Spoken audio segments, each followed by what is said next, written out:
Okay, just for everyone's information, we're live on YouTube right now.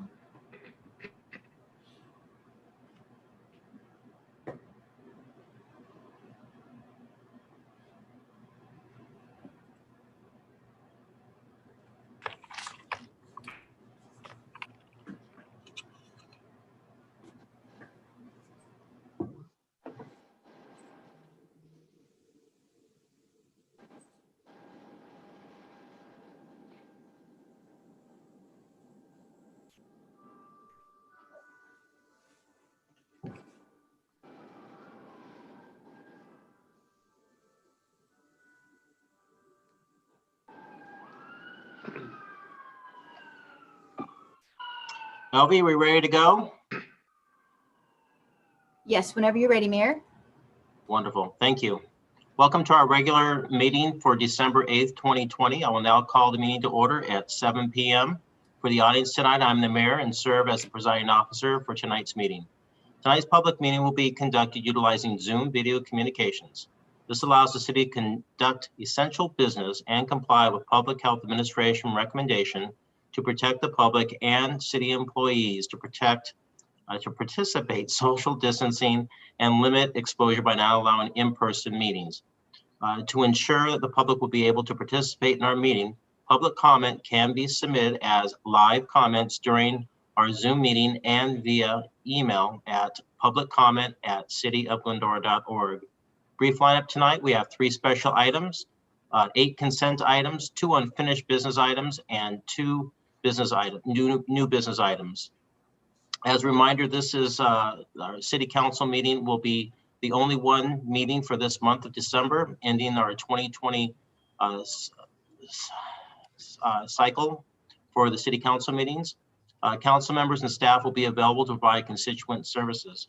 Madam Deputy City Clerk, can you please provide the roll call, please? Thank you, Mayor. At this time, I would like to conduct an oral roll call and request that each council member respond with present when their name is called. Councilmember Thompson? Present. Councilmember Friedendahl? Present. Councilmember Boyer? Present. Mayor Pro Tem Davis? Present. And Mayor Alawas? Present. All are present. Thank you, Mayor. Thank you. We'll now proceed with our invocation. Now, is it Edie Young or Helen Young? It's Edie Young, actually. Sorry. Okay, you had me worried there for a moment.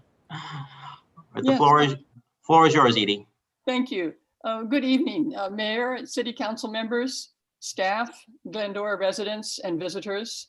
As an introduction, I'd like to note a book called Cracking the Camouflage Ceiling by retired Colonel Janet Horton, a Christian Science chaplain in the United States Army. She was at the Pentagon at 9/11 when the jet plane struck the Pentagon, and she was near the area. And she shared some of her prayers in this book, and I'll include some of her inspiration in the city invocation tonight. Let us pray. Almighty God, in your gentle presence, look on us tonight in our Glendora City Council meeting and help our city to look on us in a grateful way, to appreciate each one of our city employees as our neighbors who have carried the burden and stress of this pandemic, doing their duty in serving this community. For the common good, they freely give their effort to strengthen and improve the welfare of our residents. Often without any recognition, our first responders act conscious of their enduring obligation to meet the needs of each call for help. Heavenly Father, we ask your help to acknowledge your divine recognition for all that our city staff and first responders do, for their patient commitment to our well-being.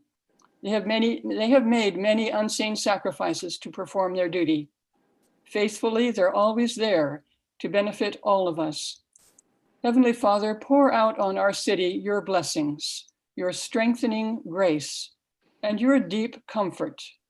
We ask each day that you cast your ever watchful eye on the residents here and bless them. We ask that you open our understanding to see solutions to the problems that challenge us. And we acknowledge that your compassion, wisdom, and blessing are present as an active spiritual law available for everyone. Oh, uphold our city in your gentle, powerful hands to protect and cherish each person. Amen. Amen.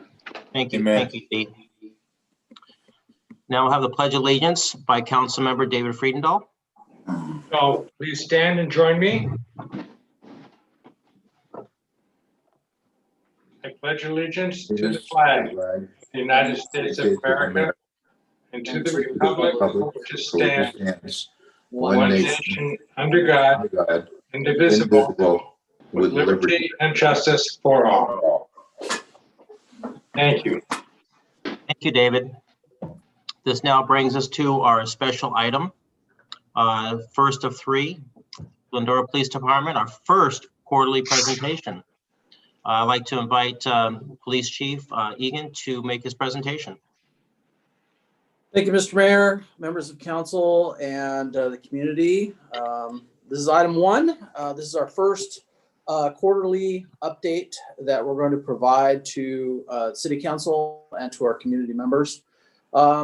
Tonight's the beginning one, so I want to start off with crime statistics, how those statistics are gathered, how they are analyzed, what our current crime statistics in Glendora look like. Then I'm going to talk a little bit about some new changing policies with criminal justice reform from the LA County District Attorney's Office.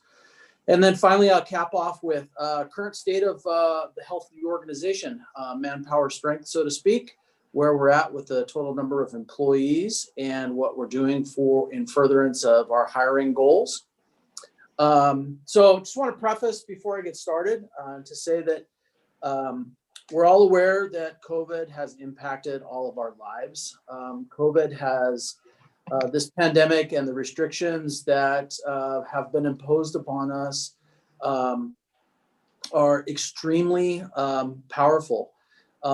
Those restrictions and the alteration to most people's normal way of living have impacted our crime statistics, and some in a positive light and some in others in a negative light, which I'll talk about when we get to that point. But I just want to preface it with, although our numbers look fantastic, we have to take that a little bit with a grain of salt, and I can explain some of those rationale. So next slide, please. So as we dive into criminal statistics, all criminal statistics, all agencies in the United States report to the Fed. We report to the FBI. They have a statistical analysis unit. Long ago, it's about 30 years old now, they created something called the Uniform Crime Report. And so because there's varying statutes from state to state, murder seems like murder, but a burglary or a driving under the influence or some other type of violation, some type of assault may not be the same assault when you go from state to state. Different legislation, different legislators in different states have statutes on the books that don't mirror one another. So the federal government decided to enact a basic set of parameters to measure crime from state to state across all jurisdictions, lumping it into the big eight, we call it. I'm going to dive down those in a few minutes, but just know that we report those statistics annually at the end of every year. We usually report them, obviously our numbers come in through December 31st, and then by mid-January, we can have all of those reports done and submitted to the federal government. FBI releases then their UCR report every September covering the previous year. New for January 2021, I know this is amazing to think about, but it's true. California has enacted their own way of doing it. The federal government evolved from the UCR report to something called the National Incident-Based Reporting System. California took it one step further, and in January of 2020, all agencies in California have to become compliant with CBERS. So the California Incident-Based Reporting System. So we went from having 8 categories to many, many more. Next slide, please. So UCR, which is the standard one I talked about, which for years we've all gotten accustomed to, reports on 8 specific offenses. Cyber or CBER or the new California reporting system reports on 62 offenses. So UCR is a hierarchy rule, which means that only the most serious offense is reported. So if you have the case example that I listed here is you have an assault with a deadly weapon, which is an ADW. You have a residential burglary and a sexual battery. Only the assault with a deadly weapon is going to get reported because that's the most serious felony with injuries listed out of those 3 crimes being reported. With the new California incident-based reporting system, all 3 of those offenses are captured. They also don't differentiate, UCR doesn't, between attempted or completed. CBERS does now, so it allows for an independent or an analytical review for a lot of that data as well. CBERS also has the ability, it's more contemporary, so it has the ability to document whether the computer was an object of the reported crime or whether it was used to perpetrate the crime.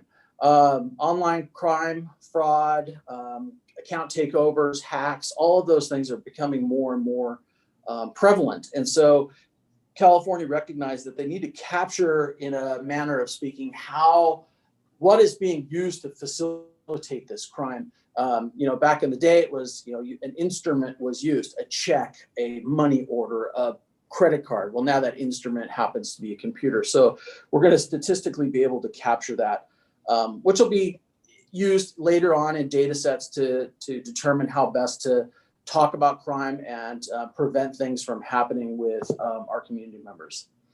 And then finally, UCR doesn't allow us to update the incident-based system in our investigation. So once it's reported as a completed crime, let's say a residential burglary, which is one of the big 8s, and it goes in as an unsolved case, but then say in January we find property through a pawn shop or through another investigation, we're able to close that case and solve it. UCR doesn't allow us to go back in and statistically change that from a solved crime, from an unsolved crime to a solved crime. The new CBERS allows us to go in and change that case status, which is more reflective of case clearance rates and crime solution. Next slide, please. So just to recap here real quick, IBAR, the California incident-based, classifies each offense into 3 classifications. So it's crimes persons, crimes property, and crimes against society. Before it was very limited with only 8. Now it's much more robust. It'll track identity theft, animal cruelty, extortion, all of these small, nuanced little things, which UCR never tracked. So one of the challenges that we're going to face as we move into January was 2 things. We had to contact our vendor, which provides our records management system. It's better known as Spillman, owned by Motorola Solutions. And they had to build a software component for us to be able to input this data. So somebody, a report taker, a community member calls about a burglary that occurs. We send a police officer or a community service officer to the house where they document all the crime, how the person entered, what was taken, the time it occurred, the day of the week it occurred, and the evidence, all of those things. Those are all statistically tracked now through CBER. So our records now department will take that report and input all of those small, nuanced crime codes, whether one thing was attempted, whether one thing was done. If someone goes and breaks a window to enter a home, they're actually committing burglary and vandalism because they're vandalizing a window to break into that home. So all of those things will be statistically captured as we move forward into January 21. So we had to jump really quickly through the hoops to get our vendor to create the software to do that. It's been implemented. It goes online Thursday this week, where we're going to have to do a backup of our records management system, take it out and put a patch in. And then we're going to have to train our personnel over the course of the next month of December so that come January, we can start reporting accurately and be in compliance with the new system. Next slide, please. So available to us and all community members are our statistics. Hold on one second here. I'm sorry, this is a little out of order on my side. I apologize for that. So right now, this is a snapshot. This is last month. This is November. So if you look, the 8 majors are being reported. So those 8 majors are homicide, rape, robbery, assault, which is aggravated assault. So it's an assault which causes an injury. Burglary, which is breaking into a structure, inhabited structure or a commercial structure. Larceny, which is fancy word for theft. So that's theft of anywhere, anything, garden hose, mail, you name it. Auto theft, and that's pretty obvious. And last is arson. And so what you'll notice that if we look at our statistical breakdown, which is published each month here in the chief's office, and I'm going to talk about what it's going to look like for the community as we go forward into January. So this month, you'll see that we reported 3 sexual assaults, 3 rapes, 2 robberies, 5 aggravated assaults, 17 burglaries, 79 larceny thefts, 8 auto thefts, 0 arsons, for a total of 114 reported crimes that fall into that major 8. So that's only those 8 categories, which are fairly limited. In January, when the new crime reporting comes up, instead of 8 categories being listed, we're going to have an exponential in the high 60s number of things that we can report on, and what that's going to look like through the community dashboard is still a little unclear. I'm not sure how many of these we're going to be able to map out before it gets too busy, because there's a lot of data sets and a lot of points to look at. So if you look at the annual change, so this is the change from last year to date to this year to date. So January 1st to November, the last day of November, that's our reporting category that we're looking at now. Homicide, no change, zeros. Rapes, down 42%. Robberies are down 59%. Assaults, 22%. Burglaries, down 13. Larcenies, down 29. Auto theft is up 37. Interesting number there. Arson, down by 50%. And I'm bringing our total crime solution for the 8 majors down by 24% if you stretch those out across the 8 sets. So what does that tell us? That tells us that COVID is having an impact that we all know, and we all recognize. People are home. People are in their homes. People are not going to work. People are driving less. People are more attentive to what they're watching their neighborhoods. They're out walking. There's a lot more visibility out there, and thus the residential burglaries are going down, because the crooks know, the best house to break into is the one where no one's home. But the risk is really high now that the average home that you go to, you're going to knock on the door and somebody's going to be there. There's online schools, but from every grade that you can think of, including college students. There's a lot of people teleworking who are in the non-essential business groups. It's an important distinction to keep track of. Let me go to the next slide, please. All right, so in 2019, this is what the statistical report shows for the FBI. Those numbers are reported again. All of 2019, that came out in September. That's our basic 8, which is violent crimes, murder, rape, robbery, aggravated assault, property crime, burglary, larceny, theft, motor vehicle theft, and arson. Please note that the murder and negligent manslaughter cases, that's both citizen on citizen or police officer on citizen. That's a captured data set that was reported. Next slide, please. So our community dashboard is going to be pared down into kind of a split. Right now, what we can see on our backside and what I'm going to show in the future is a bit more comprehensive. Part 1 crimes are reported. Part 2 crimes, which I'll go over in a bit, which is far more expansive and look at what those new data metrics look like for California reporting. And then we have our own that we have looked at on our side called quality of life. And quality of life is the catch-all, is the homeless calls. It's the calls that that really affect our day-to-day activities. And hold the line just one second while I reset something.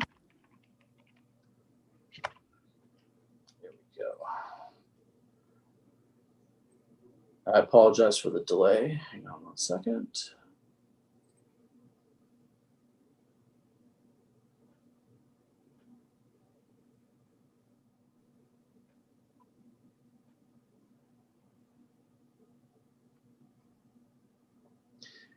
Elvia, can I put a pause on this for just a half second? Hold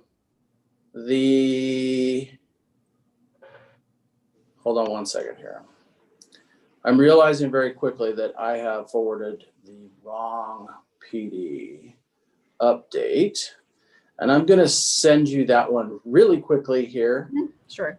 And I want you to go to slide 5 when you get to it. Okay. I apologize, council and community members. I was moving quick here.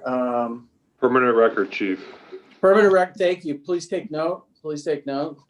I sent the wrong version. All right, Elvia, there you go. In your inbox, and when you get it, just open it to slide 5, please.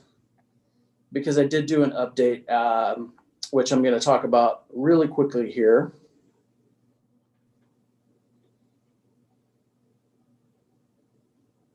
All right, and show presentation. Very good, thank you. So part 1, crimes. This is Glendora. So this is a 2019 and 2020 comparison in the city of Glendora currently. This data set will be available on our community dashboard very quickly. If you notice that it's still broken down into the big 8, which is the aggravated assault, arson, burglary, homicide, larceny, theft, motor vehicle theft, rape, and robberies. Next slide, please.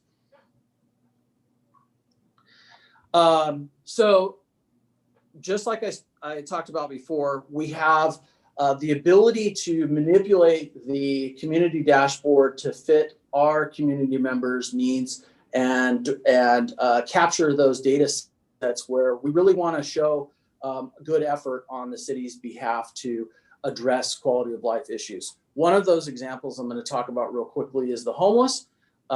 So in there, the graphic's a little difficult to see, and I apologize for the smaller than normal font, but so this is a 2019 and 2020 comparison. 2019 is in blue and 2020 is in the yellowish orange. So picture this amid COVID, where we've done an enormous undertaking and effort to shelter those amid the COVID pandemic and to do more for good in human nature. We track homelessness in 3 ways. HAR, which is the first column set, which was 480 in 2019, and then 296 in 2020. Those are homeless arrests. And if you'll notice, the numbers are going down. Those are going down because we're having those connection points with our social service vendors, Union Station and LASA. And so we're really working collaboratively with Debbie Lopez to make those connection points and to get those homeless housed. And so those are really good numbers to see. You'll see that the contacts, though, for us having contacts with more homeless is up at not substantially up at 1.6, and that's a K, so that's 1,000. So we've had 1,660 contacts for homeless, which is above what we did in 2019. And then that's a homeless no report. And then a homeless report, that's the ones where we take a police report regarding a homeless contact. That's about on par for 2019 to 2020. Next slide, please. This is a fresh look at what the new community dashboard is going to look like. So presently, this was captured directly off of the city website yesterday. You'll notice that actually earlier today at 12/8. So this is a 14-day look. It's 7 days prior to the data set on both sides. So this is a 29th, this is the first 7 days and the second 7 days for a 14-day look. And if you see, this really breaks down the nuances of the eight data sets, which will begin to get bigger when we go to the California incident-based system. But really it drills down, what I'm most interested and excited about is that it drills down the number of incidents per hour, the number of incidents per day. You can see when there's peaks right here, right away. Something that sticks out to me is that we've had 6 incidents of theft that occur at, looks like 1 o'clock, it's in 24-hour time, 1 o'clock in the afternoon. And the highest number, the busiest day on here for incidents is a Tuesday of all days. So what that allows us to do from a data evaluation point of view is to deploy personnel and to look at how we staff shifts based upon crime value, crimes being reported to us. Next month, when we start having CyBar's information dumped into this same community dashboard and we start opening up more and more data sets, we're going to see that those hours are going to change, and we're going to see that particular offenses fall into different time slots. So our natural assumption is that alcohol-related offenses are in the evening. We may not find that to be true, especially amid a pandemic where a lot of people are home. And I know there's a lot of memes and a lot of there's been a lot of talking points about this on the news and other talk radio about day drinking and things, but that's a very real concern that we all have in the law enforcement community. The other one that it's going to be interested to find is the number of reported child abuse and cross reports for child abuse or neglect, as well as domestic violence. Early on in the pandemic, we noticed that domestic violence calls for service, and I don't want to just qualify that as a one partner and another. I'm talking about domestic violence in that a home was in crisis, was very, very high.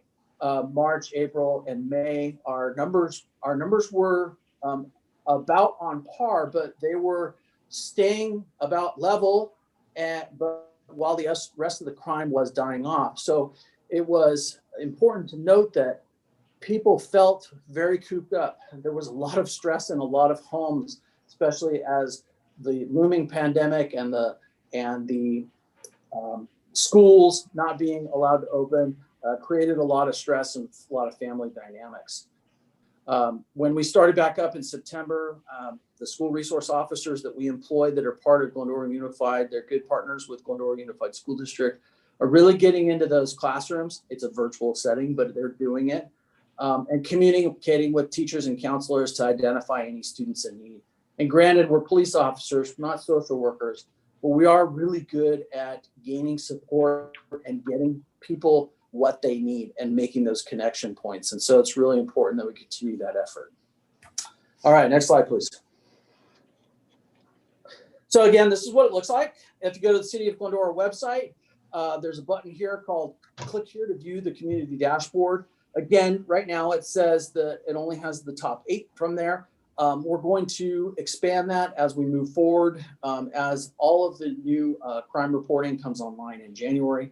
We're gonna have to take a look at what it looks like. It might be so much information that we're gonna have to dial it down a little bit, but it's important to note that we're gonna continue with the big 8 and hit on those quality of life, those really important issues that people are interested in. Next slide, please. And then you can click right past it because I already hit it. And then we're going to talk about new legislation and direction.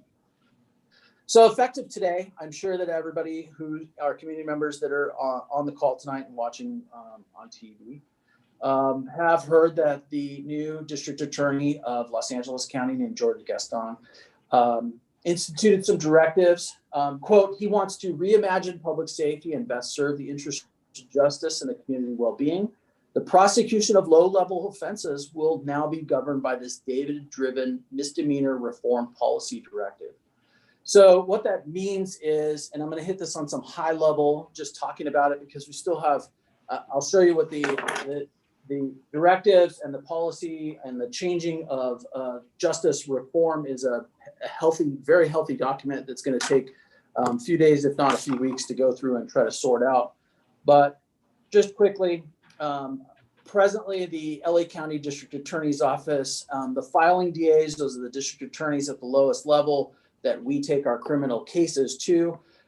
They've been ordered not to prosecute many offenses that are low-level misdemeanor offenses that are tied to either substance abuse or mental health related issues. And also some low-level offenses that, based upon his policy decisions, create a revolving door of incarceration and continue to proliferate the recidivism rate. And so public intoxication, disturbing the peace, trespassing, drug offenses, prostitution, resisting arrest, driving without a license, driving on a suspended license. There's a whole list of them. These are just a few highlights. There are some exceptions, and there's an asterisk behind a few of those. If you have an offense, this is the second offense in 24 months, they will look at taking that case and prosecuting it. But the prosecution of that case, even after a second offense in 24 months, is going to look very different than what we're normally used to. That case will be diverted to an alternative justice unit where they'll work at getting that person connected with services so that this event and this criminal event and this connection is broken. That's their goal. Next slide, please. Continuing on, they've also, there's also things that he has directed his district attorneys not to do, and that's like seek gang enhancements, using prior strike enhancements, the 3 strikes law, or seeking the death penalty. Very, very stringent orders that if a case warrants, or if a filing district attorney is evaluating a death penalty case and makes that recommendation, it's got to have support and justifiable facts of about 3 layers of approval to get to that point. Important to note, gang enhancements and prior strike enhancements, those are important for offenders that are recently out of custody and are offending again, doing the same criminal element. Usually these are violent felonies. And instead of, a 5-year prison term with a gang enhancement or a strike enhancement, you can tack on another 5 years or 7 years, making it a incentive not to commit more crimes. If they know that they're getting a strike prior, or there's a gang enhancement or allegation, that their sentence is going to be exponentially longer. And so there's always a lot of fight on those cases. He is, by way of directive, removing that possibility of ever occurring. Also, they're going to be looking at people who have already been sentenced and have already served about 15 years of prison, and dismissing any sentencing enhancements. This is particularly important to watch because this would apply to Louis Pompey, our police officer killed in 1995. It would apply to his murderers. Part of this component also related to reform for death penalty evaluation is DAs are directed no longer to advocate on behalf of the people and the victims to attend parole board hearings and to recommend murderers stay in custody in the interest of justice. Now it's going to be left to the families of the victims of the murder to go and advocate for themselves. Finally, youth justice reform. They're not going to seek any prosecutions for any misdemeanors whatsoever. Those cases, if we make an arrest or we have a suspect who's a juvenile who commits a crime, they'll be diverted out of the justice system into community-based diversion programs. And basically there's a direction never to try a juvenile into the adult, moving a juvenile into the adult justice system. Next slide, please.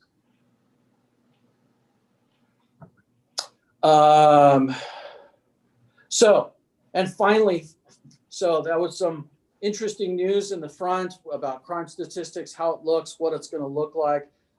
Then some interesting news again with our new policy direction and how we're going to navigate that from a frontline law enforcement point of view with LA County DA's office. And then finally, just the health of the organization. As promised, we are funded for 57 police officer, and that breakdown looks exactly like this: 1 chief of police, 1 captain, 5 lieutenants, 5 sergeants, 7 corporals, and 38 officers. Presently, we have 6 vacancies. We had 10, we have 6 now. Next slide will have, don't go to it yet, Elvia. The next slide will have our effort to correct those 6 vacancies. We are on track to fill those vacancies in the beginning half of 2021. So I'm super excited about that. We have a support services supervisor, records supervisor, administrative assistant, police service representatives. There are 8 of those. Those are our 911 operators, our call takers who work 24-hour shifts and are available as always someone here to answer the phone. We have 2 code enforcement officers. We have 8 CSOs, one of which is vacant right now, and we're currently under recruitment for it.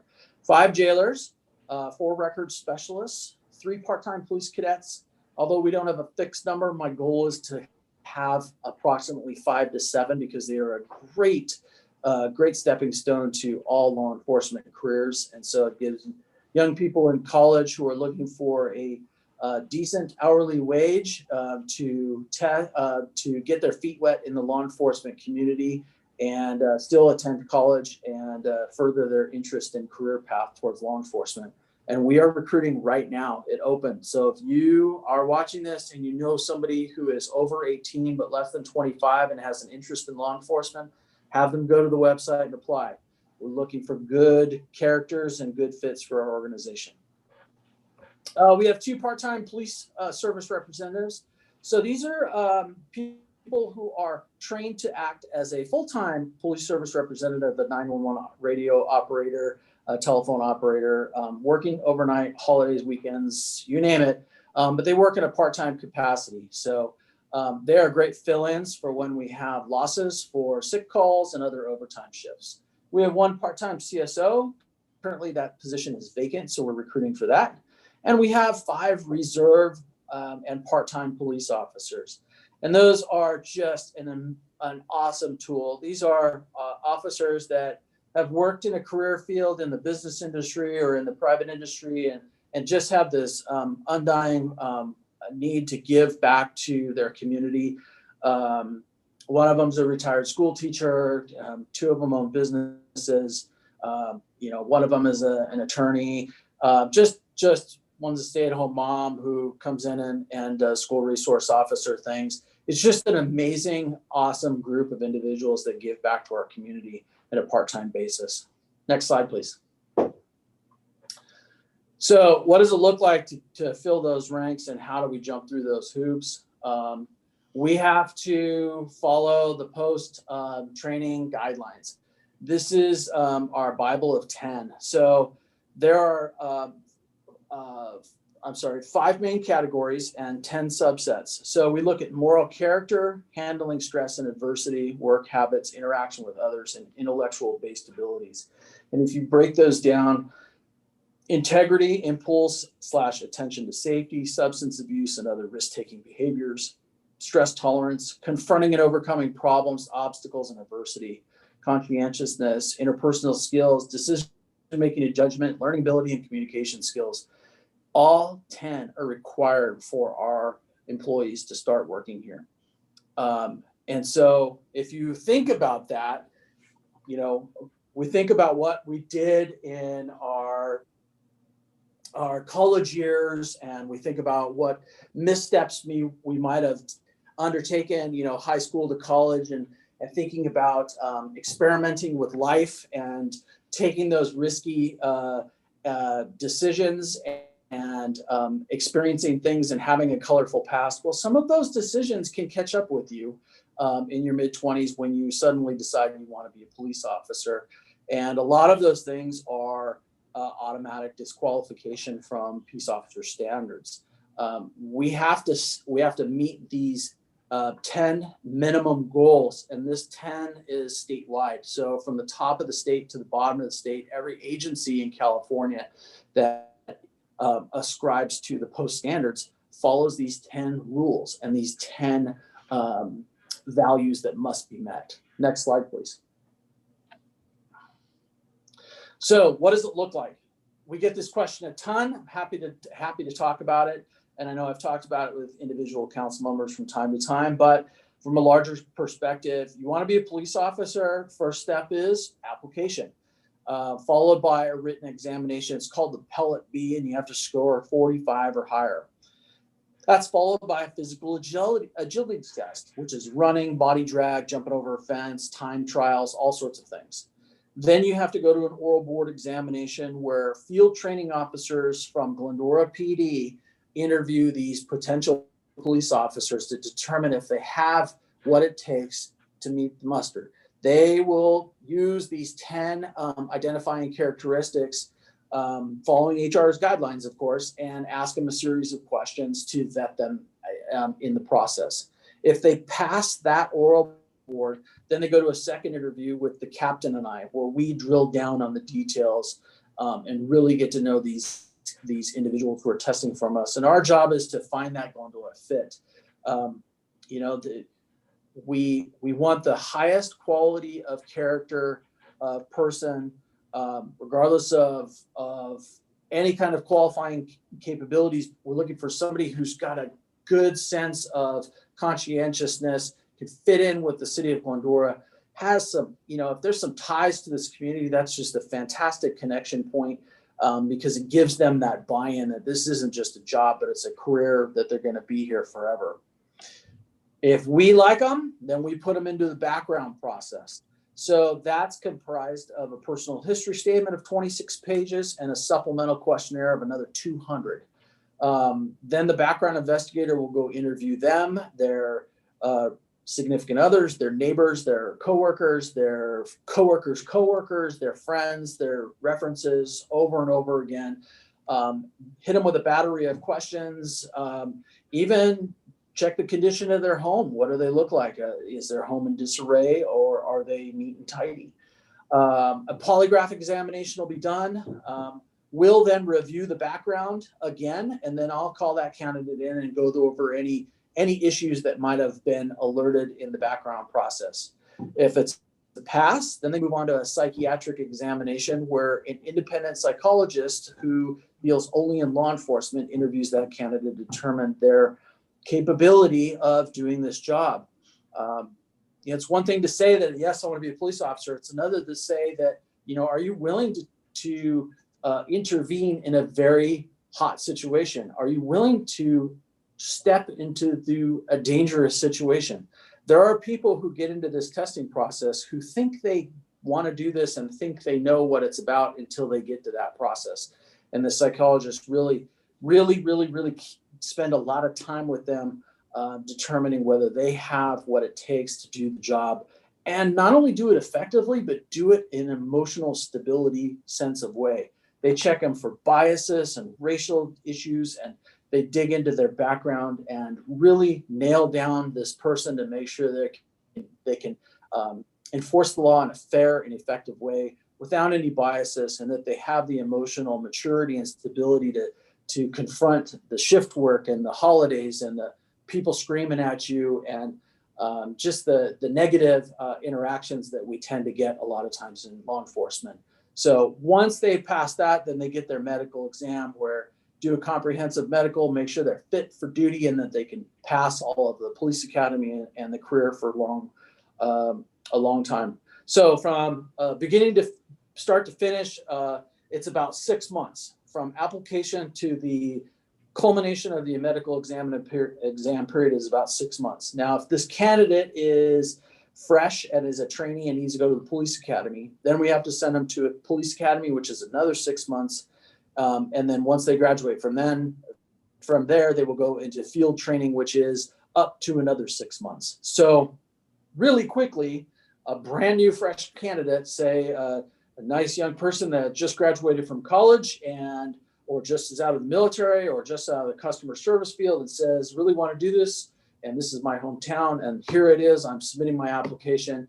If they pass everything start to finish, 18 months after they hit submit on the application website, they could be working on their own as a fully functional police officer. Time can be shrunk down if it's a lateral, so that's an officer that's already worked as a police officer from another agency. And also time can be cut down if we're getting a candidate that put themselves through the police academy but had not applied yet. Those are always good candidates. And right now, I'm pleased to say we have 11 currently in the background process. The goal is 2 for 1. So if we have 6 vacancies, we should have 12. We had 12 up until last week when 1 fell out of backgrounds. The failure rate is very high, start to finish. It takes a lot to get through the process. It's a long process. Candidates have to be patient. Candidates have to be honest. Candidates have to be have the right moral compass and the right ethics and the right integrity. They have to be that good fit. They have to want to do this, and they have to want to serve our community. And finding those one-offs is challenging. And then getting them through training is another challenge all in itself. So we're doing great. We have 6 vacancies. Like I said, we plan to have those 6 filled by either the candidates in this current 11, or we just interviewed. We're in the process of interviewing a whole nother set of police officer candidates presently. And we have lined up another testing process here in the next, in January. HR is helping me with this. I've had my foot on the gas pedal really, really hard for hiring and filling our ranks. It's important for our community. It's important for our community, the police community too, because understaffed means overworked, and that's not good for the health of the organization or for anyone in this matter, especially amid COVID. So we're no longer taking our time hiring people. We are going full speed ahead and using technology as a platform to get those interviews done back to back to back to back. So it's a little weird interviewing candidates, but we're getting through it. Next slide, please. Pretty much that is my end. I will say this, next quarterly update, unless there's any council questions or any council discussion in the next few months that comes up, I'm going to display what the new community dashboard looks like, show the functionality of it. I'll share my screen and show how community members and council, how to move and manipulate the data. Also want to go over the FBI LEOCA study, which is the law enforcement officers killed in action or killed in the line of duty report. It was just published yesterday. I thought it was enough troubling news already on this quarterly, so we'll discuss them at the next one. But it's interesting to see, even amid the pandemic, the numbers are still increasing for officers killed in the line of duty, either by violent offenses or by accidents. So. And that concludes my report, and I'm happy to answer any questions that council might have. Thank you, Chief. Really appreciate that. Looking forward to your next quarterly update. So at this point, I'm going to invite our city manager, Mr. Adam Raymond, to give us a COVID-19 reopening the economy update. Adam? We'll give LV a chance to switch around your PowerPoint here while we get ready. Again, apologies for the PowerPoint confusion. So it's all right. 2 demerits on your personal record. As long as it's not 2 lashings. There you go.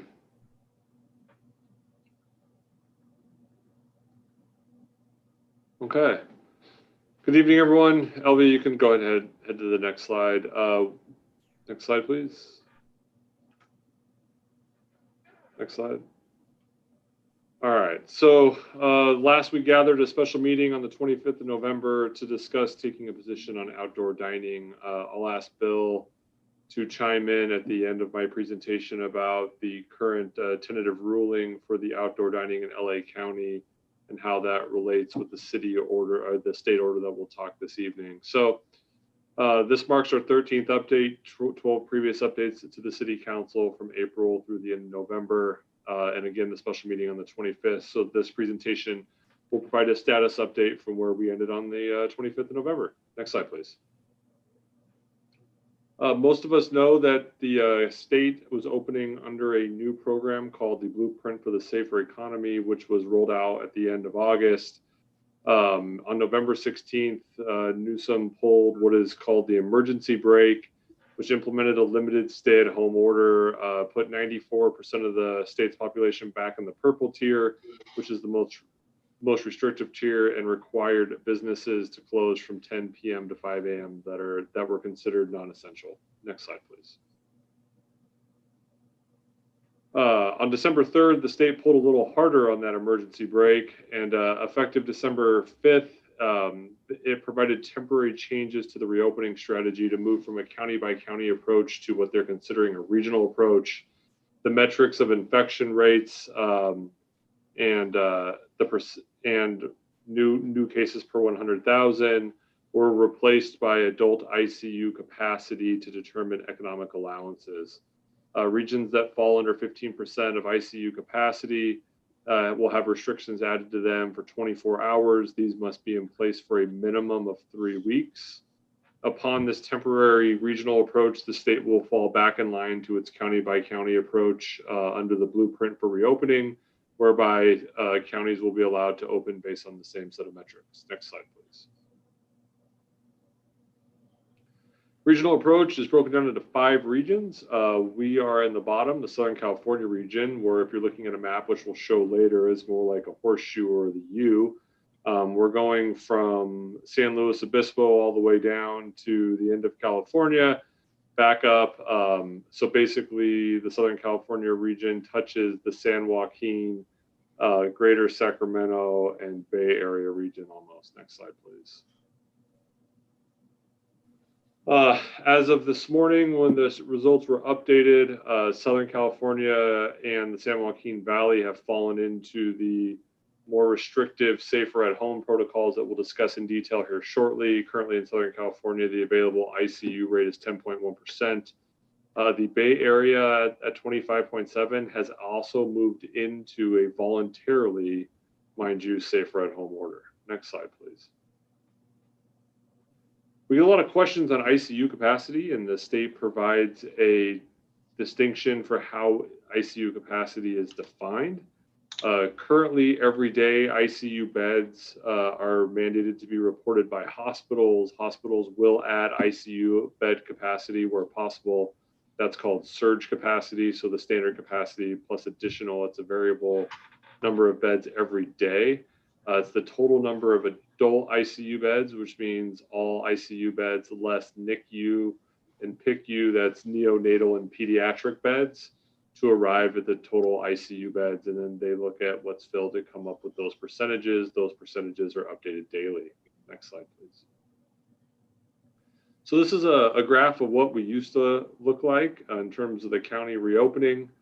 Next slide, please. And this is a transition to where we're at now. So Southern California, again, here is at 10.1% ICU capacity, which triggers the more restrictive provisions.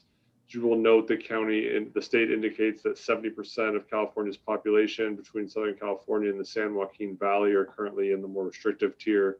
And again, the Bay Area, another 15% of the state's population is also voluntarily implementing stricter allowances in some of those areas. Next slide, please. So Southern California, as mentioned previously, on the 6th of December, the first day after the regional approach became effective, hit that 15% threshold. And as a result, all gatherings of members outside of households are prohibited within the region. Face masks and physical distancing are required when outside the home at all time. They are even recommending that light exercise have a face mask on at this time. All individuals shall stay home in their place of residence, except as necessary to visit essential businesses and as required by law or specifically permitted in this order, going to your work or a place of business or visiting an essential business. Next slide, please. The restrictions allow for worship and political expression as permitted outdoors that are currently allowed. It says all essential business is currently allowed to operate as it is now. There are no requested changes to current school operating or the elementary school waiver process. For those of you with children or who work for Glendora Unified School District, you will know from their updated communication that they are awaiting the state to approve their elementary school waiver process. This does not appear to be held up in the new restrictive state order. Again, all retailers are allowed to operate at 20% capacity. There is one change here, and that is supermarkets are allowed to operate at 35% capacity. And then again, the sale of food and beverages for in-store consumption are prohibited. Next slide, please. Restaurants for takeout, pickup, or delivery only. Entertainment production, including professional sports, are allowed to operate without live audiences. Offices are remote only, except for critical businesses. And even in that case, everyone is encouraged to allow staff to work from home if possible. Outdoor recreation facilities, including gyms, may continue to operate at reduced capacities and with face masks. However, these outdoor facilities may not sell food or drink for on-site consumption. Next slide, please. Overnight stays at campground in the impacted regions are no longer acceptable. No hotel stays that are non-essential travel unless those people are willing to quarantine for 14 days at that location. If you're within the region and traveling within the region, this does not apply to you. Indoor playgrounds and outdoor playgrounds must close.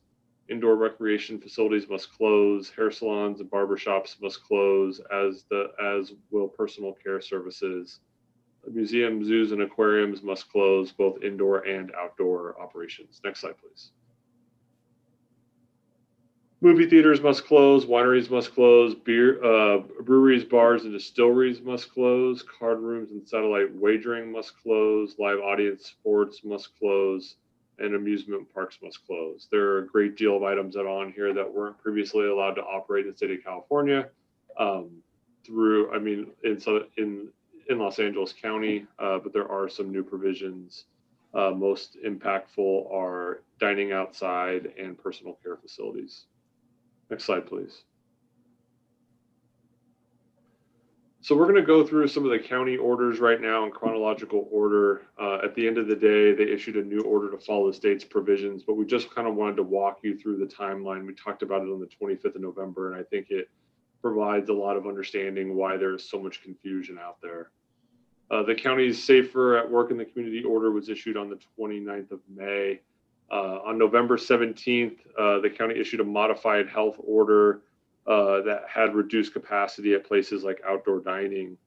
By the 18th of November, one day later, the county was issuing benchmarks at 4,000 new cases per day, or 1,750 hospitalizations, or 4,500 cases per day and 2,000 hospitalizations that triggered some additional restrictions. The first one being the outdoor ban, and the second one was more of a safer at home type of order, a more restrictive economic closure than we had seen since the start of the pandemic. Next slide, please.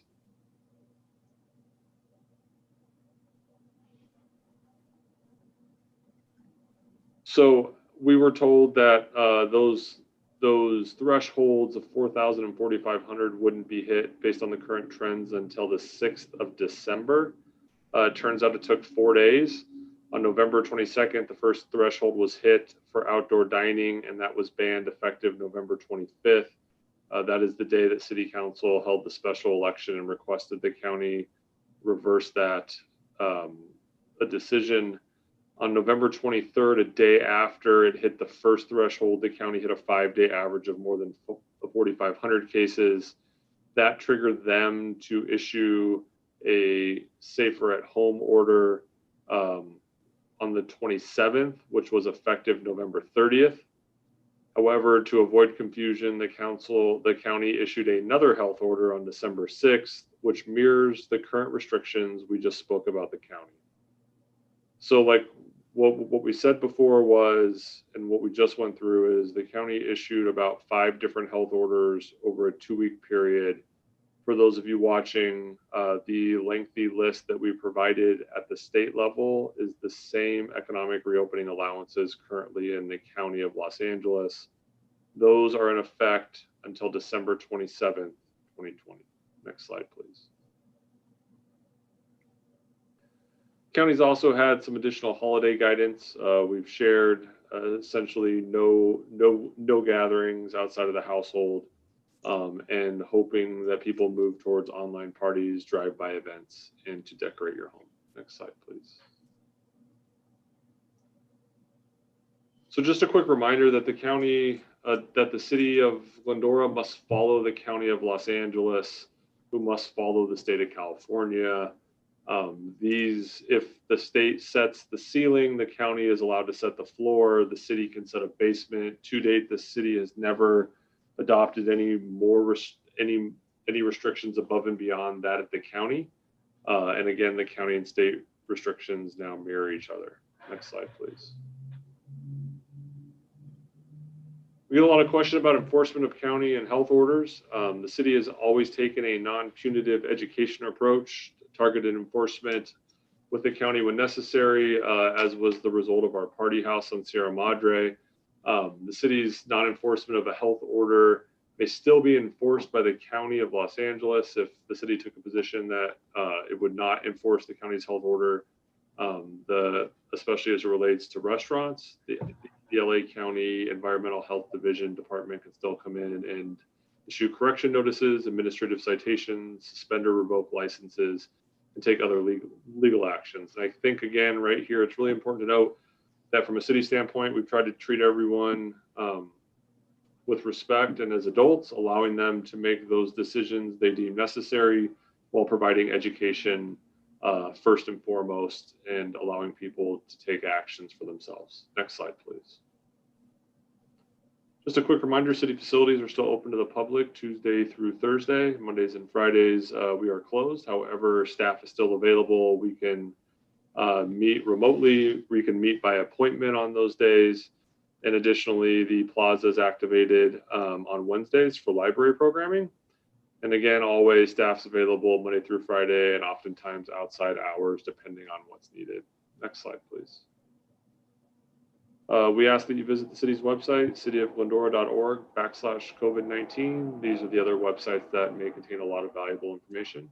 Next slide. And with that, if there's any questions, more than happy to answer those. And Bill, if you're on, if you wouldn't mind unmuting and providing a brief update of the California Restaurant Association tentative ruling.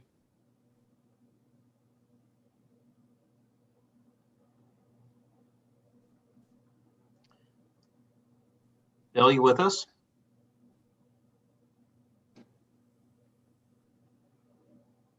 Hey, Albie, are we trying to unmute Bill? Okay, he's on. I'm not quite sure if we're having issues with his audio or not. Bill? Yeah, his video is off as well. Okay, so in a nutshell, I'll do my best Bill impression. The Superior Court judge in Los Angeles County basically told the county that they made a decision to close outdoor dining without the appropriate science and reasoning behind. Essentially, they used the example of we have a problem, here's this thing, let's implement this thing without the proper vetting. Unfortunately, the inability or the ruling of the Superior Court that the county can't enforce outdoor dining is superseded by the state safer at home order. So even if the county does not appeal that ruling at the Superior Court level, currently outdoor dining is still, or to be served from a restaurant outdoors is still not allowed under the state's order, and that's what takes precedence here. So with that, Mayor, any questions? Thank you, Adam. We'll move on to the next item, item number 3, the homeless update, which, by the way, you're going to give as well. Thank you very much. Debbie Lopez is on the call this evening, and is John. Special thanks to Debbie, who does just an absolute incredible job each and every day, 24/7. Her phone rings with people asking for help with homelessness. So special thank you to Debbie. Next slide, please.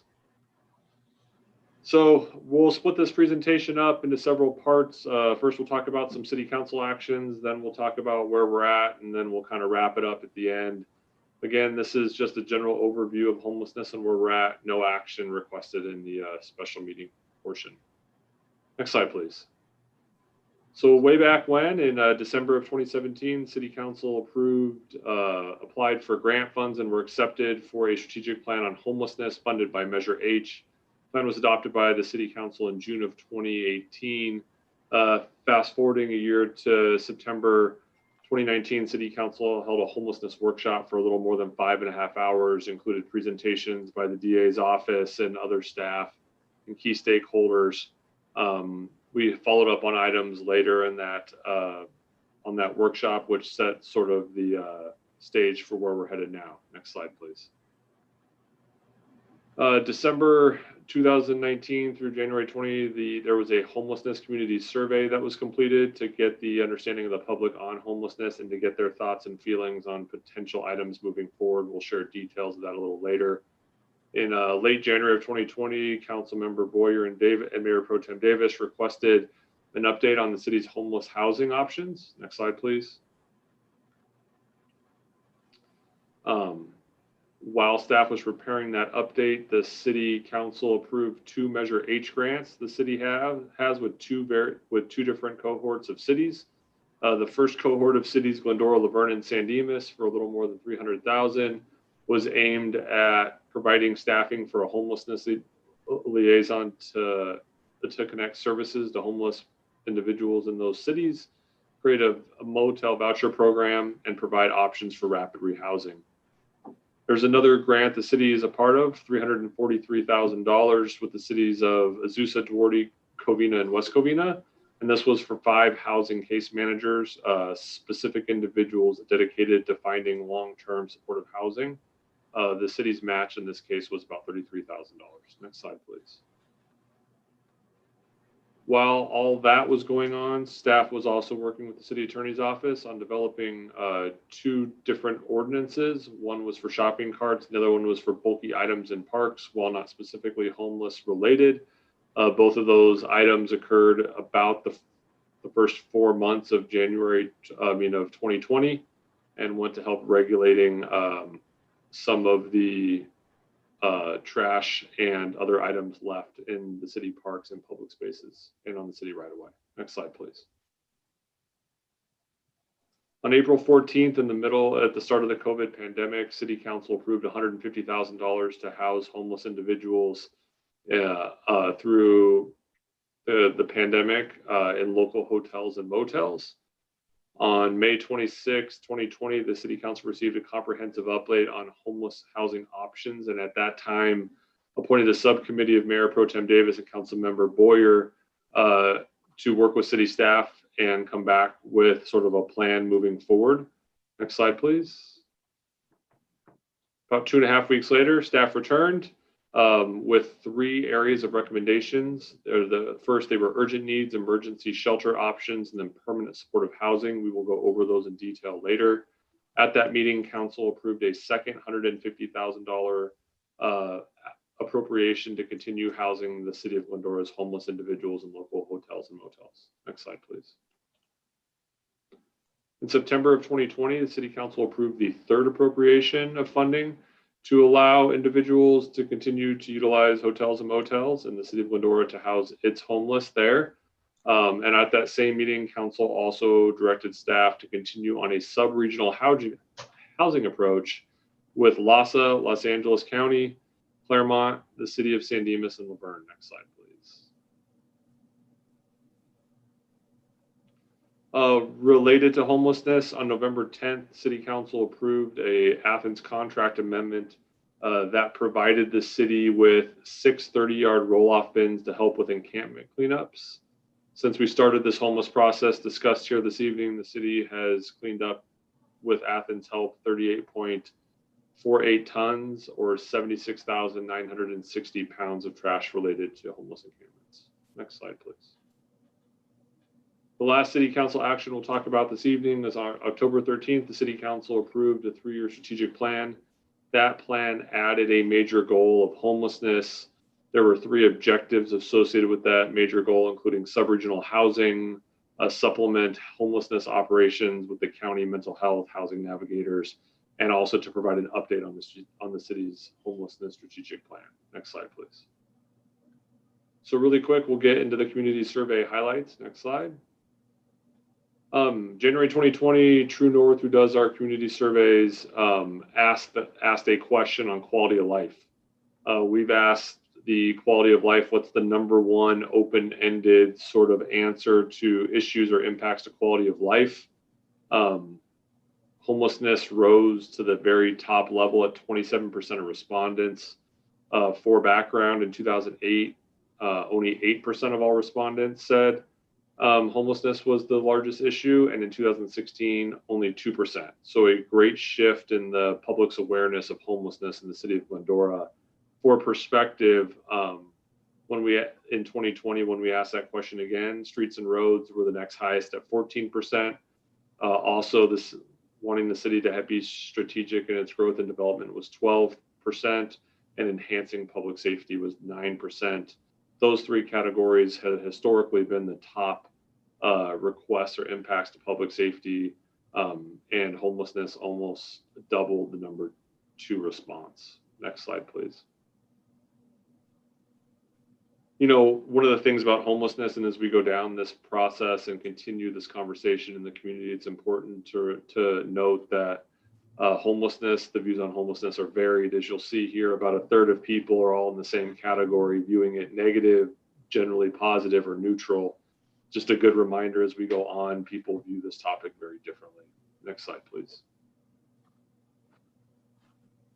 When after being informed about the Martin v. Boise case, which basically says you cannot remove or cite individuals for violating anti-camping ordinances essentially without providing services or housing or being able to offer them, whether they're accepted or not, is ancillary to the fact that you have to have the capacity in which to offer those services. People recommended that the city provide counseling for rehab and for drug and alcohol use, provide funding for mental health and services, create a regional homeless shelter with services in other cities, provide for housing for homeless with ties to the city of Glendora only, incentivize underperforming hotels and motels, and build a temporary housing shelter in Glendora. These were all of the items that received 50% of the yeah, I would support that vote. Next slide, please. At the same time, the community, when we asked about funding these operations, the number one answer was working with nonprofit organizations and raising private funds. The second option was seeking grant funding to build emergency shelters. Not surprising, those that did not meet 50% of the input from residents, including providing incentives to developers to build more affordable housing, raising local taxes, and the least favorite was diverting funds from current city services to fund housing operations. Next slide, please. So where are we now in our homelessness? Next slide. So every year, LASA performs as our continuum of care provides a point in time count. 2018, the point in time count showed 60 unsheltered individuals. That amount increased to 65 in 2019, and that number jumped to 144 in 2020. We've been told that LASA has requested to forgo the count in 2021 for issues related to COVID complications. Unfortunately for us, this decision, if approved, will not allow Glendora to show the significant efforts we've made to find housing for homeless individuals in the city of Glendora. Next slide, please. One of the areas identified early on was the point in time count does not provide details onto the individuals that are within our community. Since April 2020, the police department and community services started to keep track of individuals, unique individuals they made contact with in the community. And since that time, staff has made contact with 166 unique individuals. Of those, 71 are female. They have ranged in age from 2 to 66 with an average age of approximately 40.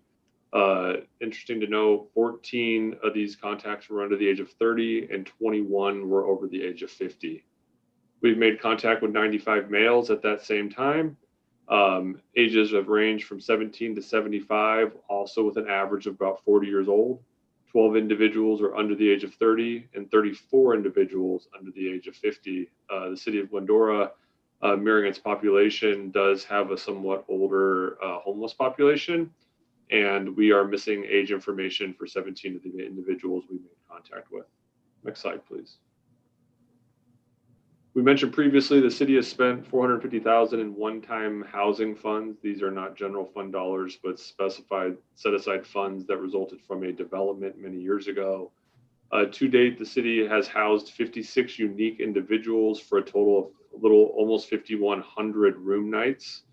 21 individuals are currently housed in local hotels and motels. Staff has found long-term or longer-term housing with supportive services for 23 individuals have been transferred to Project Room Keys around the county of rooms in the county of Los Angeles. Staff worked to get 42 people qualified for those rooms. Unfortunately, only 23 took us up on the offer. 6 individuals have accepted housing for dependency issues, and we have found long-term housing for 4 individuals. City staff is currently seeking a FEMA reimbursement for up to 75% of the money spent to date. And partly with the pandemic, the benefits of this homeless program that we're currently running allows the city to help enforce its ordinances on anti-camping, while at the same time providing a business opportunity for hotels and motels, while allowing staff to stay within the CDC guidelines for housing homeless individuals during the COVID pandemic. Next slide, please. Staff, one of the items in staff was to go out, it's a tall task to try to find grant funding and everything else for homeless housing. Staff, I apologize for not being able to spell Angeles correctly. It just wants to say Angels, the county of Los Angeles. So, which is quasi, right? So the county of Los Angeles and LASA have provided the city with an interim housing a proposal.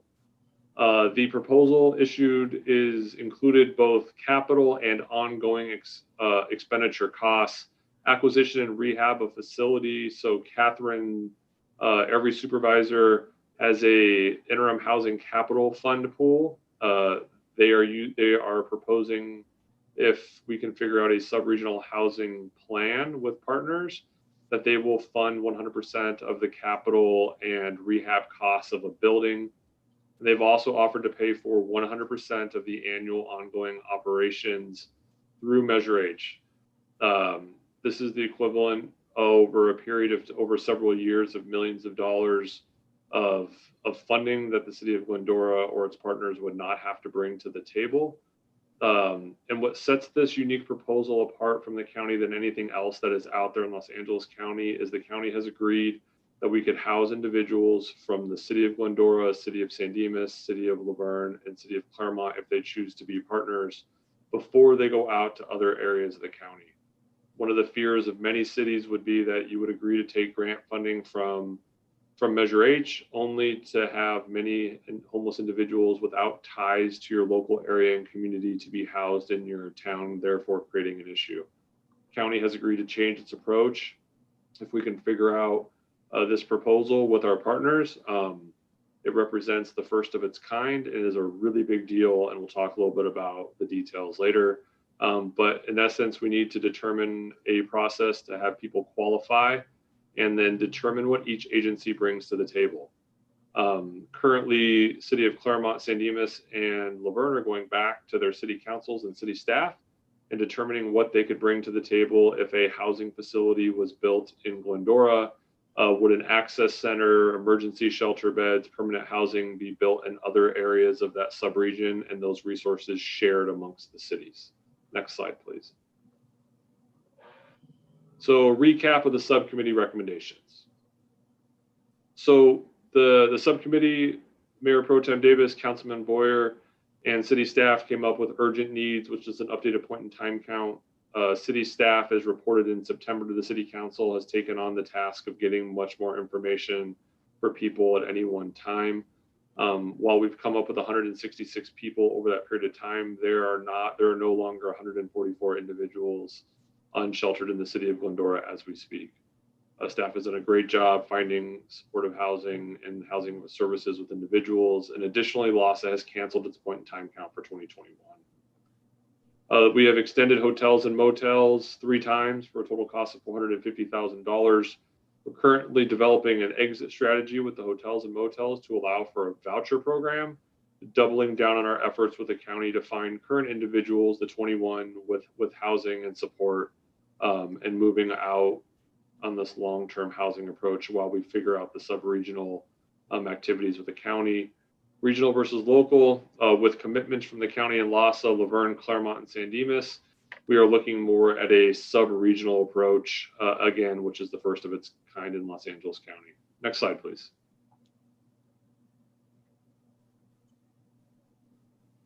So step 2, we had originally looked at an emergency shelter, and that plan has been revised to an interim housing facility. Interim housing is short-term, up to 6 months, where individuals are housed until they can look for longer-term housing solutions.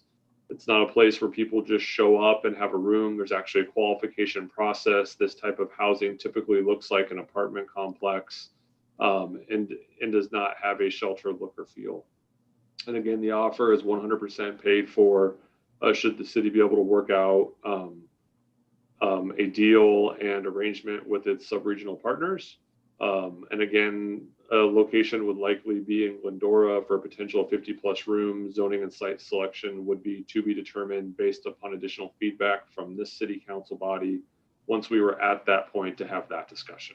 Next slide, please. So permanent supportive housing, again, this is what's been provided twice to the city council. This is a much longer term approach. We are kicking off the housing element. Planning Commission in November of 2020 with updated zoning look at various types of housing by October of 2021. And again, we are working with our partners in the sub-region to determine how we can accomplish this task as well. Next slide. We have spent, again, $450,000 in one-time affordable housing funds. $1.35 million is still available within that fund should it be needed, and we are seeking reimbursement from FEMA. Measure H funds, we've applied through grants through the COG and the grant. In addition, we've looked for them to fund some consulting studies, and then interim housing site, again, 100% capital and ongoing costs from Catherine's 5th district pot of money. Next slide, please.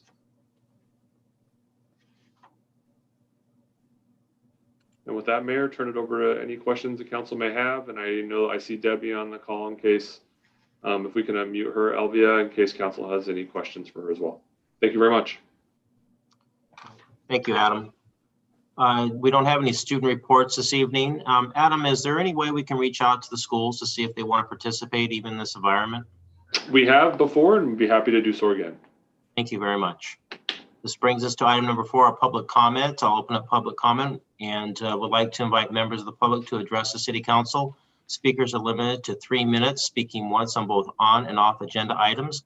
This is your time to speak uninterrupted. Please address your comments to me, the presiding officer. Public comment is limited to 30 minutes. If you'd like to request to speak, select the raise hand icon in the Zoom before the close of the public comment period. You will then be called on when it's your turn to speak. Elvia, do we have anyone that wishes to speak, as well as any written comments that we've received? We have not received email at the public comment email that have been submitted. We do have one person that has requested to speak via the Zoom meeting. John Harold, we will unmute you. John, are you there? I'm here. Can you hear me? Yes. We are going to load. Yeah, we're going to go ahead and give you 3 minutes to speak. I'm going to start the timer on my phone and alert you when you're at 2 and then at 1 minute left. Okay. All right. When do I start? Please go ahead. Okay. Again, my name is John Harold and I live in Glendora. Mr. Mayor, members of the council, I have been a Los Angeles County Deputy District Attorney for over 35 years, and I'm very familiar with what's going on and what has been going on. First of all, I want to make it very clear that I'm speaking as a citizen of Glendora and a former mayor. I'm not speaking in my capacity as a Deputy District Attorney. But as a former mayor and as a person who lives in Glendora, I'm extremely concerned about what is going on. I've been put in the position that I never thought I would, which is that I'm going to be leaving the office and opening up a law firm, and I'm going to become a defense attorney. And I'm going to become a defense attorney because I'm going to be representing police officers. It's quite clear to me from my experience as a prosecutor that what's going on is there's been a sea change.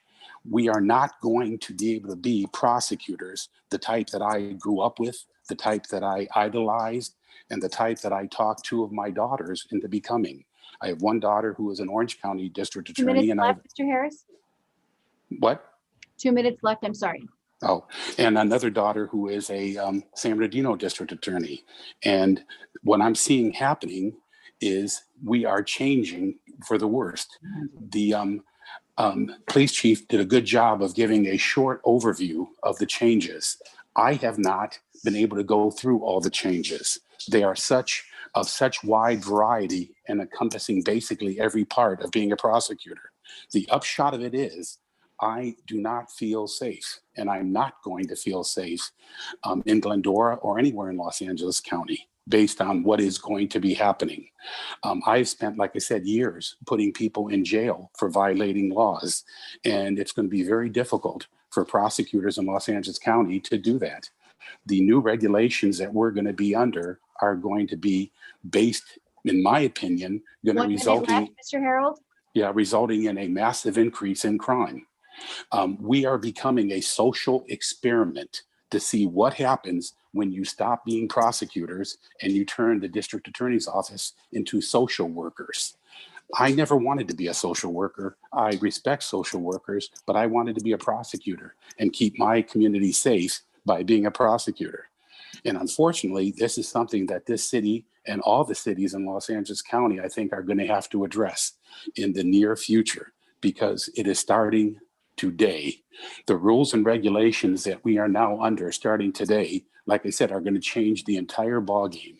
It's going to be very difficult, in my opinion, to continue to have a safe community when we no longer have prosecutors that our main job is to represent the public. As is mentioned by our police chief, we're not going to be at parole hearings. And that is a massive sea change. Like I said, I'll talk about this at other times, or if anyone wants to contact me, they know my number. Thank you very much. Thank you, Mr. Harold. Yes. Do we have anyone else who wishes to speak? Oh, this person is waving their arms. We have one person that is in attendance that's waving their arms. Lisa Long, would you like to speak? Yes. Hold on one second. We're going to unmute you. Hold on.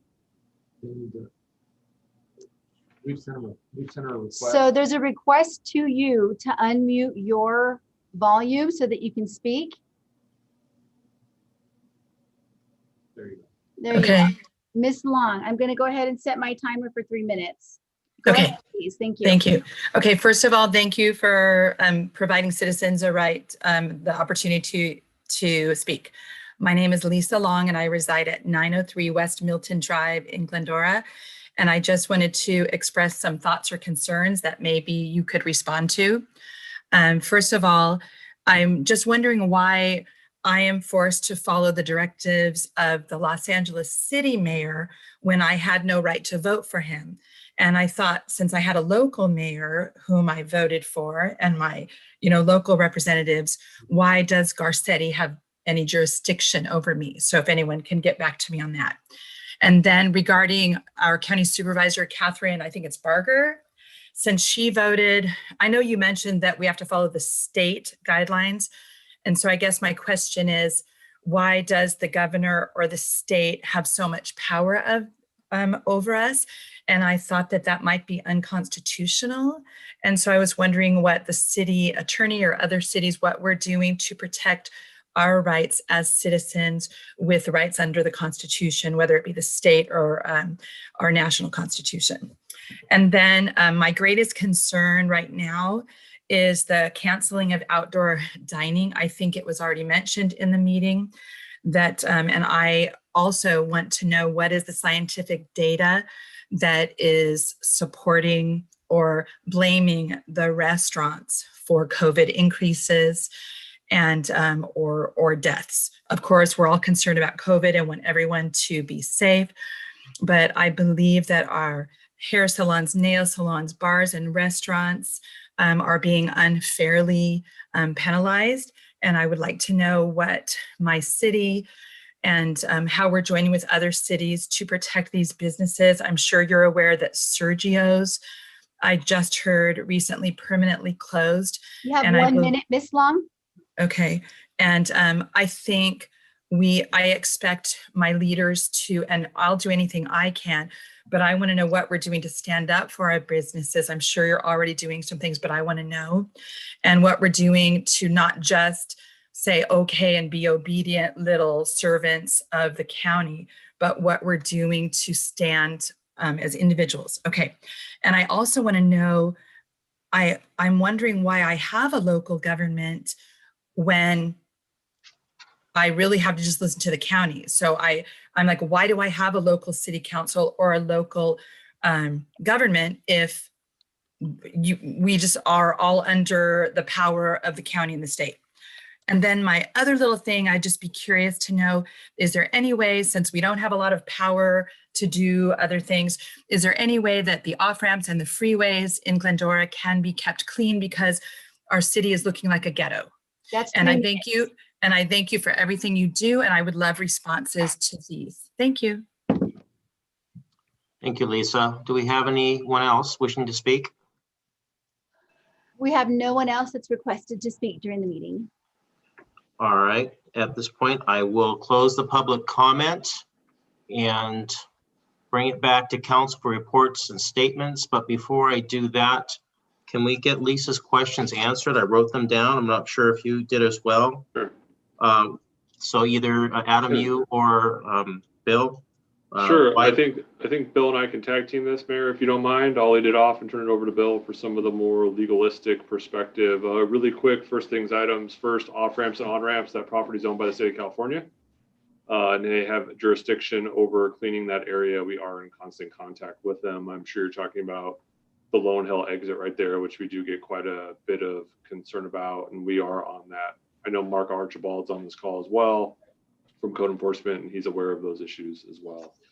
Really quick, it's not the city of Los Angeles, but it's the county of Los Angeles. Eric Garcetti, he doesn't have any control over what we do or don't do here. It's the Board of Supervisors. We are in a current state of emergency, and through those executive orders of Newsom, triggers and puts in some rules into effect that, as you have stated, are frustrating. So counties have tried to sue throughout the process to try to get jurisdiction over their own areas and have lost repeatedly. So in essence, the county, through an executive order of Newsom, has provided through their health departments the ability to set rules as well, and that's what we must follow. The city council has taken an advocacy approach to try to push for a safe and progressive reopening, and we did so again on the 25th of November when we held a special meeting specifically for outdoor dining. The city has continually advocated for additional economic assistance of businesses. We've used CDBG funds to have up to $15,000 programs for local businesses. We have a rental assistance program for individuals who are behind their rent. Additionally, we've assisted businesses with parklet areas for outdoor dining during the pandemic and provided some of the capital for a lot of the builds there. Without a doubt, it's frustrating in some of the allowances that are not allowed. Bill, anything you want to add in terms of who gets say-so over what, when, and how? Yeah, so state law provides that states, counties, and cities can, under certain circumstances, declare a state of local emergency, a state of emergency, and a state of war emergency. The state of California has declared a state of emergency under the authority granted to the state by state law. This emergency is based on the existence of the pandemic, so it's a medical emergency. Pursuant to those of the authority given to the state of California by state law, some of that authority has been delegated to state and county health officers to take such actions as may be warranted to protect the local, state, and national interest from the effects of the pandemic. There have been a fair amount of litigation over all of this. There has been a successful piece of litigation challenging the governor's order prohibiting religious gatherings, and we now have a definitive ruling in place that says religious gatherings, provided that they occur with appropriate safeguards, face coverings, social distancing, and limited capacities, are a constitutional right afforded to all citizens of California, and that religious gatherings cannot be blanket prohibited. The California Restaurant Association has now been in court twice, challenging the Los Angeles County Health Officer's restaurant closure order.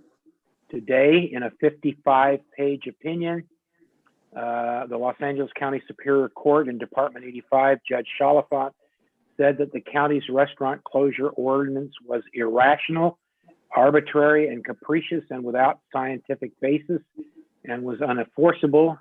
The judge went on to say that, however, the governor's superseding stay-at-home order will not allow restaurants to reopen immediately, but that when that order expires on or about December 27, the County of Los Angeles will not be able to impose a new restaurant closure order unless and until there is sufficient scientific data and analysis to support that decision. All other litigation challenging those orders have largely been rejected by the courts, recognizing that in an extraordinary circumstance, the governor, the state, and the county has enhanced powers that it would not normally have. So that's the state of the law. What has the city done? The city's written a letter to the County Board of Supervisors as a result of the meeting that the city manager referred to, objecting to and requesting that the County Board of Supervisors overrule its county health officer. Judge Chalifant effectively sided with the city and gone even further by saying that the order is irrational, arbitrary, and without scientific basis. So we are making some progress. Citizens who are unhappy with the various health officer orders being issued at the state, county, and local levels are free to engage in their own legal challenges to these processes. Absent that, all of us who are public servants have taken an oath to uphold and defend the law, even laws that we don't necessarily like or personally agree with. It is our duty to obey those laws until they're modified or corrected or overruled by the courts. Thank you, Mayor. Bill, can you extend a little bit of why we have to listen to the county and not the city? That was one of our questions. Well, because we are a city within the County of Los Angeles. The County of Los Angeles has its own health department. Some decades ago, we entered into a contract with the county to serve as the city's health department. Pursuant to that contract and independent state authority, the county health officers that issue orders that apply countywide apply even within the city. As a general proposition, the Board of Supervisors has little or no authority over incorporated cities like the city of Glendora. But because of state law that allows the declaration of emergencies that have been declared by the president, the governor, the county, and even to some limited extent by this city council, we are obligated to comply with those county health officer orders. Thank you, Bill. I hope this answers your questions, Ms. Long. This will bring us now to our reports and statements. Mendel, do you want to start us off? Certainly. Thank you, Mayor. And I want to extend my profound thanks to Adam and to Matt for the updates that they gave. Excellent work. Matt, I hope that you know that we stand behind you and your entire team. You are a wonderful chief, and we just want you to know that we support you, even through the changes that you were able to, note, and that Mr. Harold had, talked about. And we feel safe with you and your team there at the, helm. So thank you for all of that. I just want to say thank you for the rental assistance that is being given. Specifically, thank you all to Valerie and our entire team that she is working with. I'm told that we're close to $100,000 in terms of assistance, and that is changing lives, and it's a wonderful time to be able to do that. I also want to give a shout out to John for the phenomenal toy drive that he and his team had on Saturday. Thank you for that, and again, all of those toys and expression of our love will continue to change lives. Want to continue to support shopping, eating here in our city. These are incredibly hard days, and I just hope that as we need to eat and as we need to shop, that we can think about our own first, and hopefully that will work. Lastly, I just pray and hope that the choice of faith that you have will sustain you through this month and give you peace, love, and hope. It is my hope that we will all stay well and stay strong. And even though this has been a challenging year, there's been a lot of amazing things that I think we've all learned about who we live with, the friends we have, the city that we have. And I just trust that we will end this year good, strong, and have a better year in 21. Thank you. Thank you, Mendel. David? Thank you, Mr. Mayor. I too would like to thank Chief Egan for the great report and orientation for the public about the organization of our law enforcement public servants. Great job that they're doing, and thank you for that. And look forward to the upcoming new reporting methods, and don't envy your having to learn it and figure out how to fill it in, but it'll be excellent, I know. Also want to thank and recognize staff for the updated COVID reportings. It's never fun to hear, but at least it hopefully understands and tells us what we've done and where we're going with that, and the great successes that the community service people are continuing to do to try to support our community. On the homeless issue, I think we've made great strides. I struggle when I learn it. Certainly, I applaud the great successes of the placements and the improvements to help people that choose to be assisted. I continue to struggle with the ones that think it's a free ride on a cruise ship and are malicious or blatant in their irresponsible acceptance of that. And somehow we have to get around that and protect the residents of the community that are responsible. And I hope we can come up with a way and convince the folks that won't be that they need to live well with others and take the opportunity of the holiday seasons and wish us all well and make Glendora continue to be the great place it is. Thank you with that, Mr. Mayor. Thank you, David. Gary? Well, I want to start out by, giving a shout out to staff for the Santa drive-through. It turned out to be a great event, and the idea of kids being able to be in their car and talk to Santa via walkie-talkie, to be able to have those conversations. The old saying, where there's a will, there's a way. You guys made it happen, and a great job, and I know a lot of people appreciated that. I also want to let people know that this coming Saturday, there will be a release, as we would normally be having our Christmas parade this Saturday. And I believe Michael will probably talk about a different event. But this coming Saturday, there will be a release by the Chamber of Commerce of our virtual Christmas parade. That what it'll be videos of past parades, along with some statements and comments from a lot of the people that participate in a parade every year on a regular basis. So watch social media this coming Saturday and take the time to watch the Glendora virtual Christmas parade.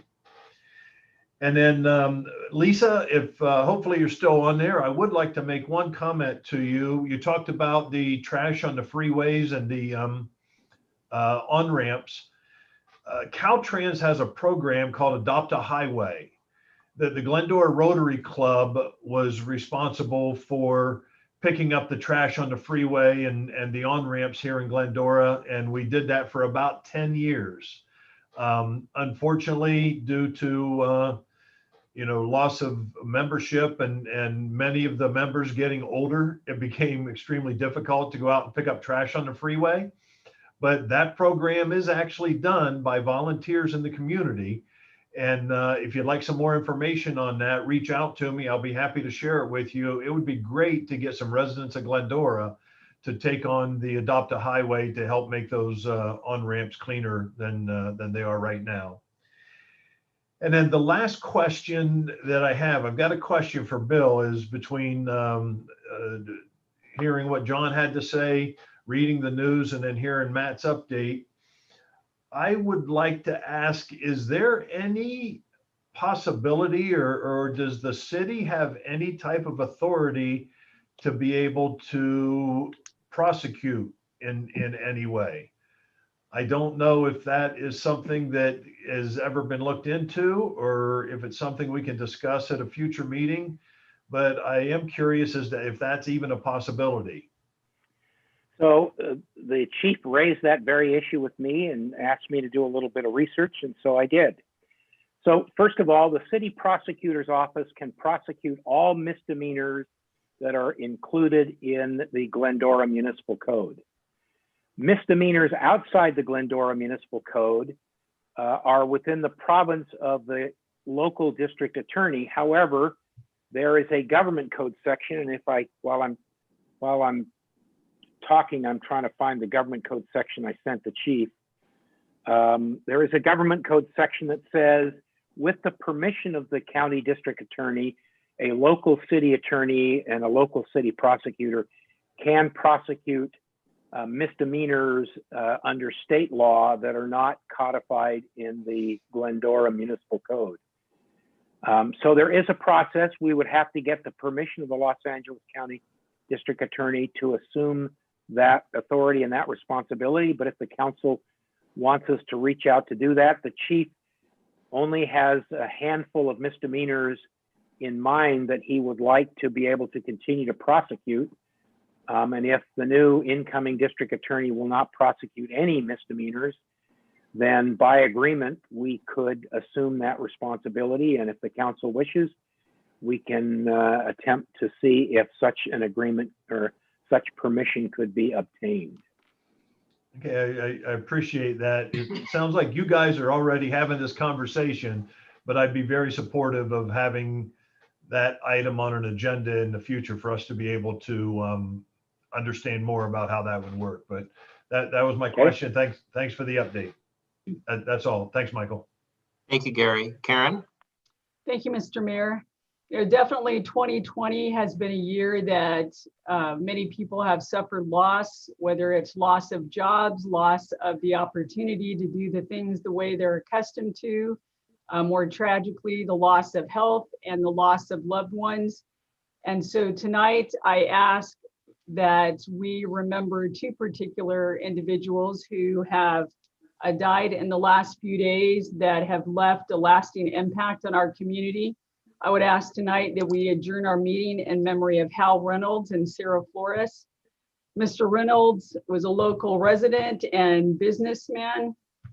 He helped in the early days of many of our housing tracts in town, working with the developers to provide funding. He also owned Action Stamping.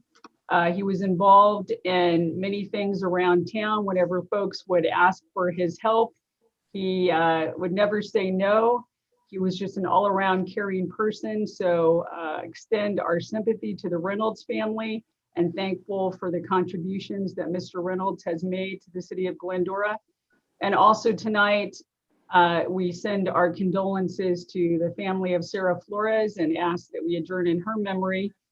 Sarah was well respected, not only in our community, but in the entire San Gabriel Valley and Los Angeles County. She had a 41-year career with LA County, working for 5 supervisors.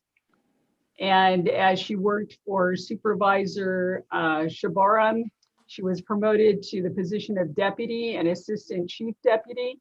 And then when he retired, she herself ran for the seat and received a plurality of the vote in 1990 in the primary election. But as often happens with a twist of fate, a federal judge, in response to a Voting Rights Act lawsuit, ordered a mandatory redistricting and a second election. And in that election, she lost to Gloria Molina, who historically won that election. But Sarah did not stop there. She went on to continue to work for the county and served for Supervisor Antonovich in his San Dimas office, in which many of us had the opportunity to work with her there.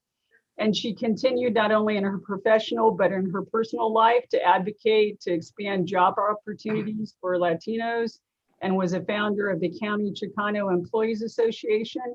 One of her mottos always was, "I think I can do that." And she demonstrated that again and again as a mover and shaker. So she is survived by her 5 daughters, her 11 grandchildren, and 3 great-grandchildren, as well as survived by her kindness, compassion, her advocacy, and generosity. So I ask tonight that we extend condolences to the many families who have lost loved ones this year, but tonight particularly to those 2 families.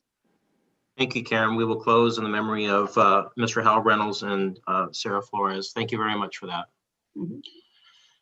So just recently, the Council of Governments sent a letter to the governor asking that he allocate funds to reopen and expand state mental health facilities and revise the Latimer Act to address the growing mental illness issues facing the state, including our homeless population.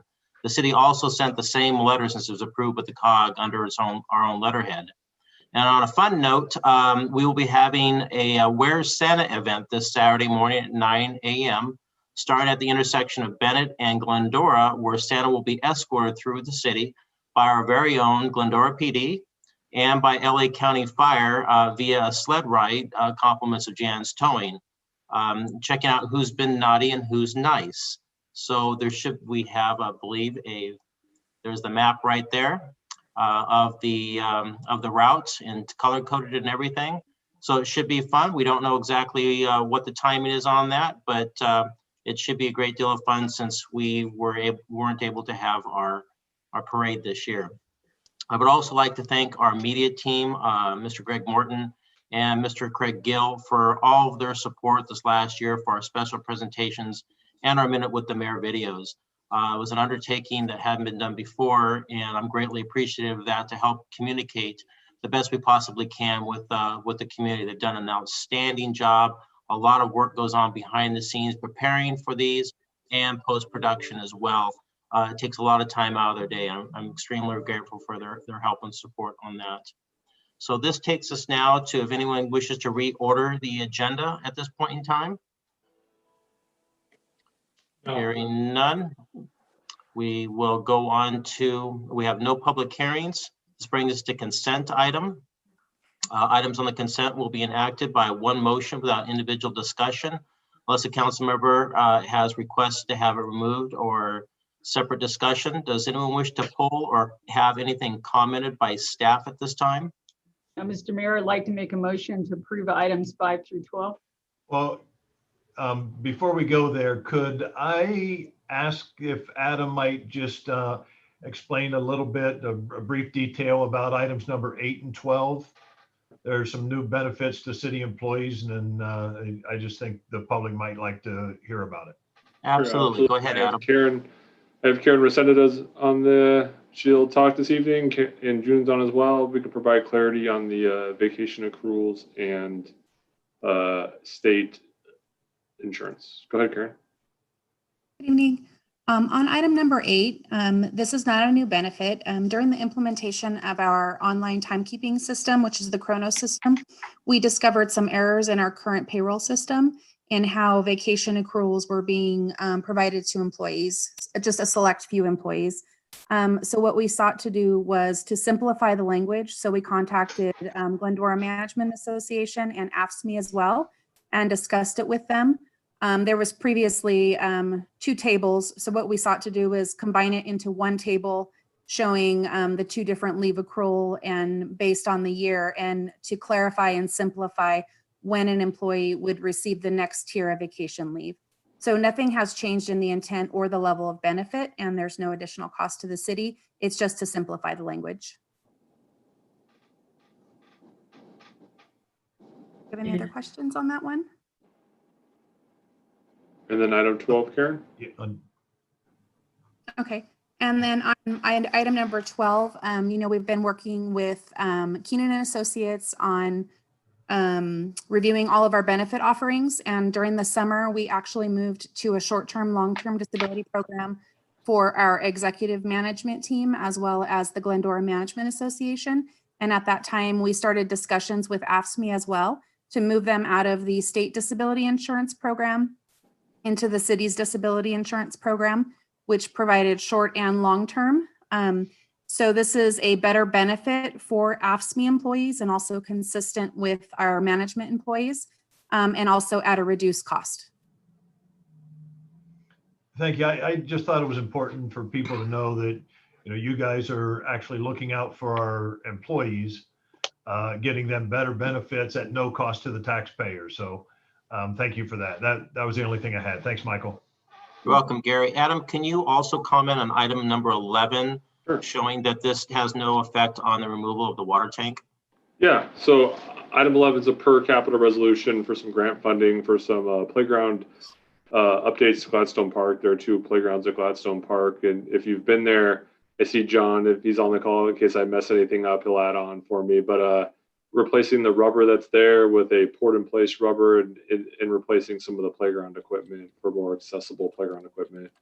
There was a larger CIP project for removal of a water tower expansion of the parking lot and splash pad, which Public Works and Community Services is still working on that project plus the funding opportunity. John, anything I missed there? No. Great. Thank you, Adam. I really appreciate that, clearing that up. So we have a motion on the floor by Mayor Pro Tem Davis. Do we have a second? I'll second. Can we take a roll call vote, Elvia? Yes, thank you, Mayor. At this time, I will take a roll call vote. A motion from Davis, a second by Friedendahl. Councilmember Thompson, Yes. Councilmember Friedendahl, Yes. Councilmember Boyer, Yes. Mayor Pro Tem Davis, Yes. and Mayor Alawas. Yes. And that passes 5-0. Thank you. Thank you very much, Elvia. This brings item number 13, unfinished business, animal control service update. I'd like to invite Police Chief Egan and Support Services Supervisor, Mr. Archibald, to present the staff report.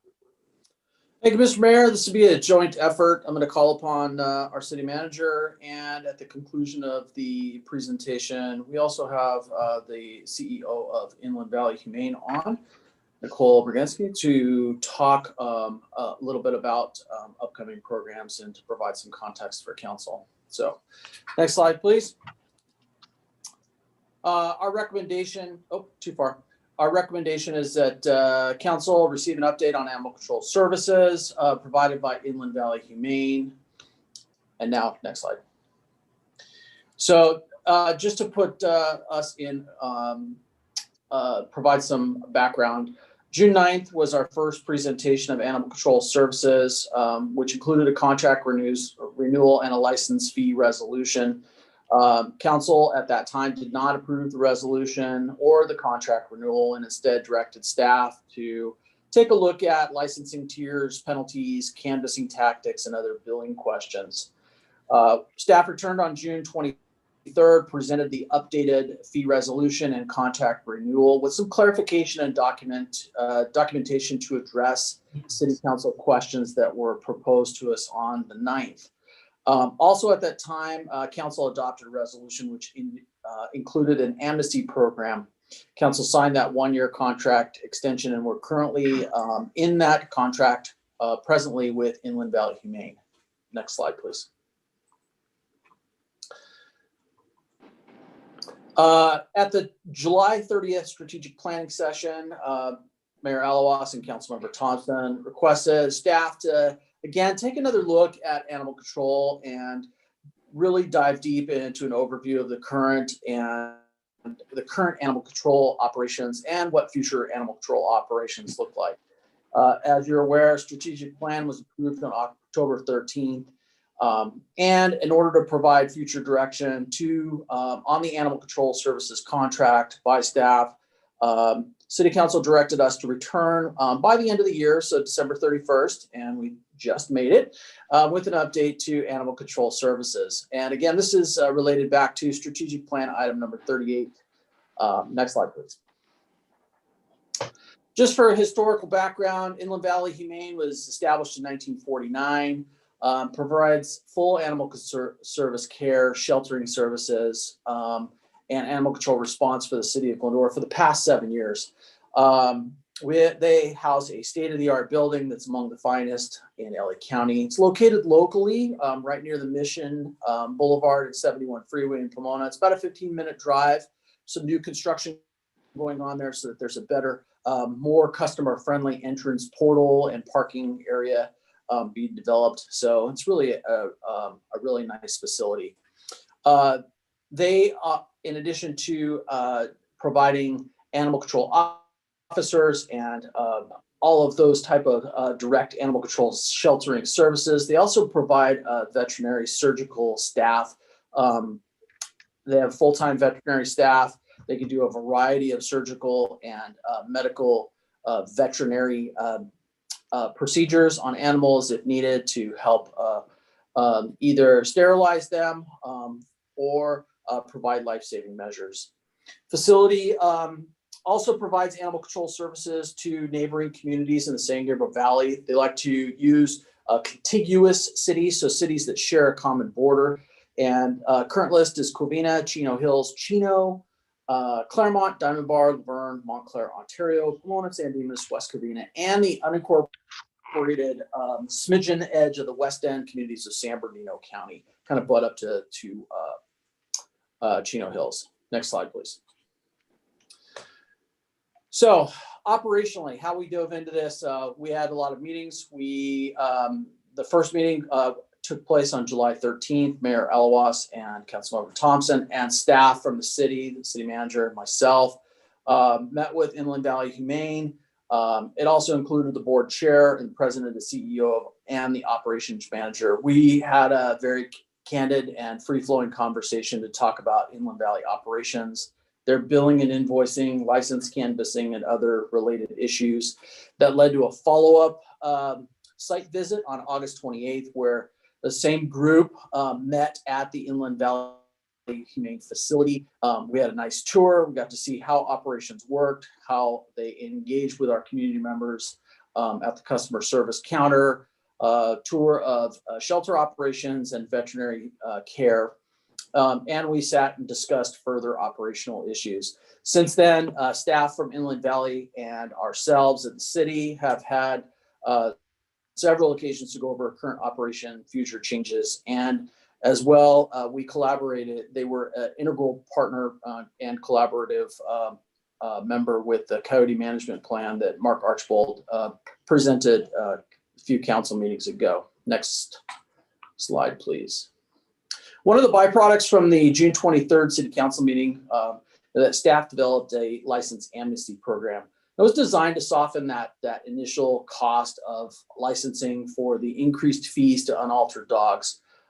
It was offered to community members for the months of July, August, and September. Basically, when they got that renewal notice in the mail, they could apply for amnesty through Inland Valley Humane. They would discount that license renewal if certain things were met, such as rabies certificate. That program was amazing. We were able to help 166 community members during that period. Total community member savings of $9,960.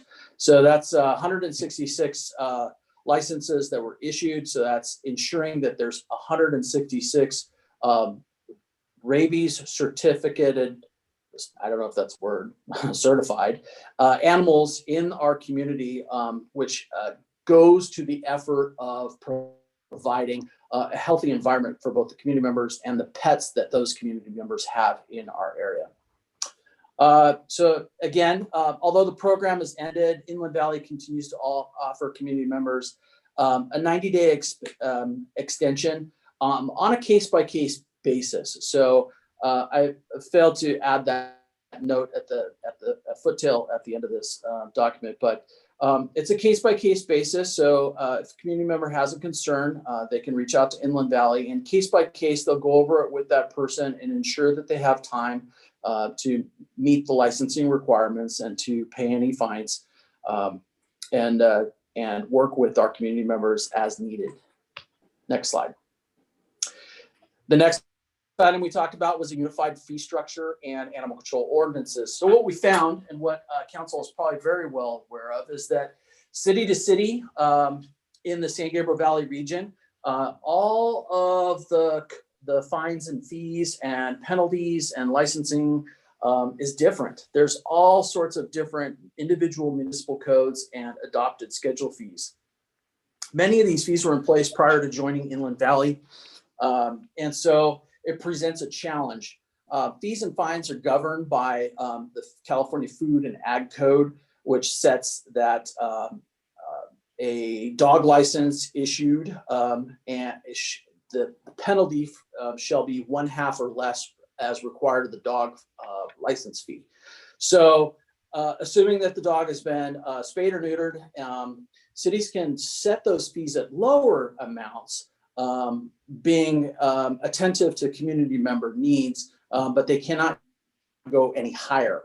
And what we found is that in our discussions and talks with Inland Valley is that one of the challenges is going from city A to city B and finding that there's different fine values. There's a different schedule of license fees and penalties, depending on where you're at, which side of the street you're on, if it's a contiguous city and a border issue. So streamlining that is something that we would support working towards. Next slide. In addition to the fees, municipal codes, every city has a different municipal code, and that dictates how they process and how they manage animal control services, such as animal hearings, penalties, and even scope of services. Some cities have very robust, and some agencies have slightly smaller scopes of services. So managing the 13 different contracts with 13 different municipal codes and 13 different ordinances or resolutions governing fees and fine structure is challenging for Inland Valley. We discovered that during our talks and our future discussion items from this council report.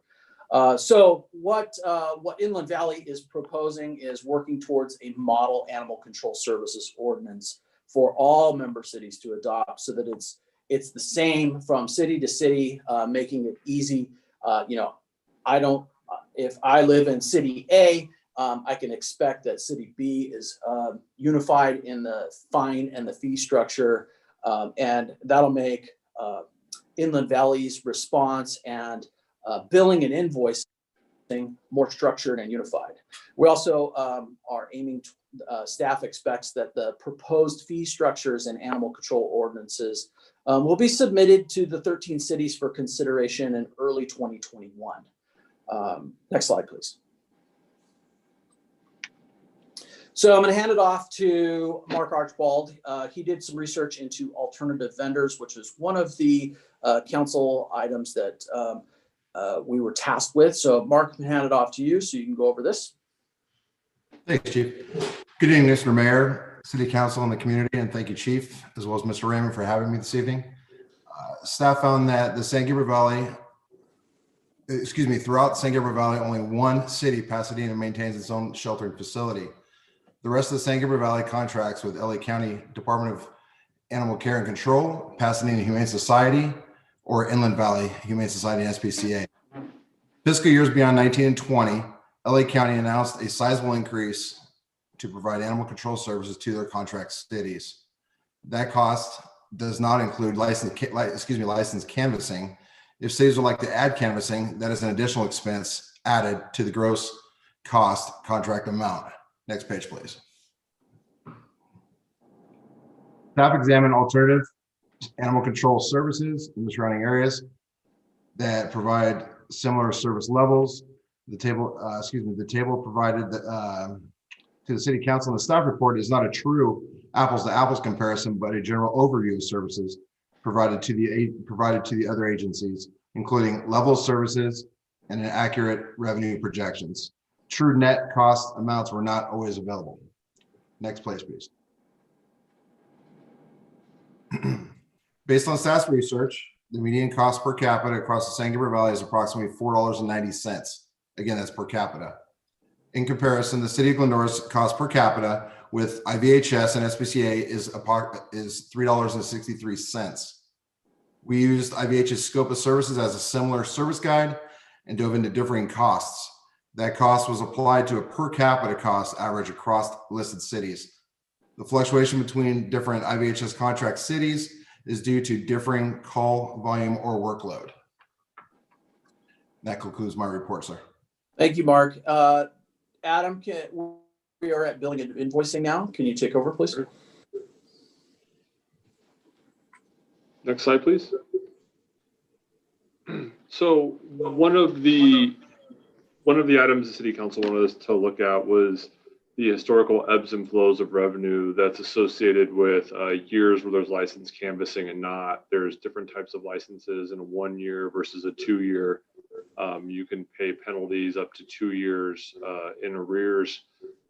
So there was some concern that renewal notices received in the mail didn't get there, that rabies certificates look like license renewals. And one of the things I would say as in speaking with Inland Valley and as they look towards a new management system overall for their licenses, this process of licensing and renewals and access to documentation provided to Inland Valley will be updated and will become a little more user-friendly. And I also believe for anyone out in the field may have better access to historical information for various animals and households as well. So next slide, please.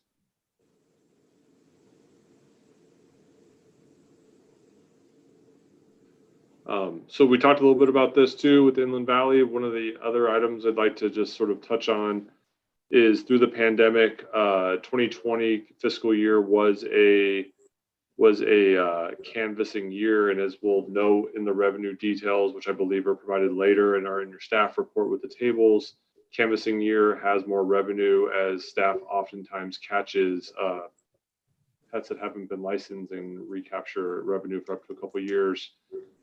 Inland Valley continued to license canvas even during the pandemic, but did so with door hangers in a non-contact, socially distant way. And the city's revenue didn't take too much of a hit during that time as a result of this type of canvassing. Staff at a staff level did not receive too many calls from the public complaining about this canvassing method. Next slide, please. So this is kind of the chart we were talking about with fluctuations in canvassing versus non-canvassing years. In fiscal year 2018, which is a non-canvassing year, there were a total of 3,301 licenses issued. So in the current year, in that total 125,000. So current year penalties, that is penalties associated with those 3,300 licenses, there's about $20,100 in penalties. And then prior years, a combination of both license amount owed and penalty. It's way it's reported here is one of these system sort of reports that's created by Inland Valley, and with a new system, they're looking to get a little more granular reporting capability for cities to break out more information. So in a non-canvassing year, total penalties are about 25% of overall revenue. But again, that includes license revenue captured for prior years. In fiscal year 1920, which is a canvassing year, there were a total of 4,800 licenses issued. You will note that the penalty revenue is a little more because people did go door to door and put door hangers and talk to people. Additionally, in prior year costs, because of the door-to-door process, they were able to recapture more past due license amount owed. And in this case, you see a substantially higher amount, quote unquote, penalties or cost recovery of over 100%. So one of the things in the new system that we will look at with Inland Valley is, as we move forward, is will updates in messaging from the city standpoint, will updates in communication and ability for the public to have greater access to documents rabies certificates and license on a customer portal, will that change any of the license structure? But what we see here in terms of revenue in Glendora is very typical amongst other Inland Valley cities, where revenue in canvassing years far exceeds revenue in non-canvassing years. Chief? Next slide, please. Continuing on the canvassing discussion, canvassing is a universal practice amongst all animal control service providers. We would love to rely upon self-regulation and owner compliance, but it just doesn't happen. People get busy, people forget, people are sleepless with a new puppy, perhaps, and just lose sight of the requirements within their community to get their licensing. So canvassing is done to ensure that we do capture all of the dogs in the community and ensure that they are safe by way of a rabies certificate.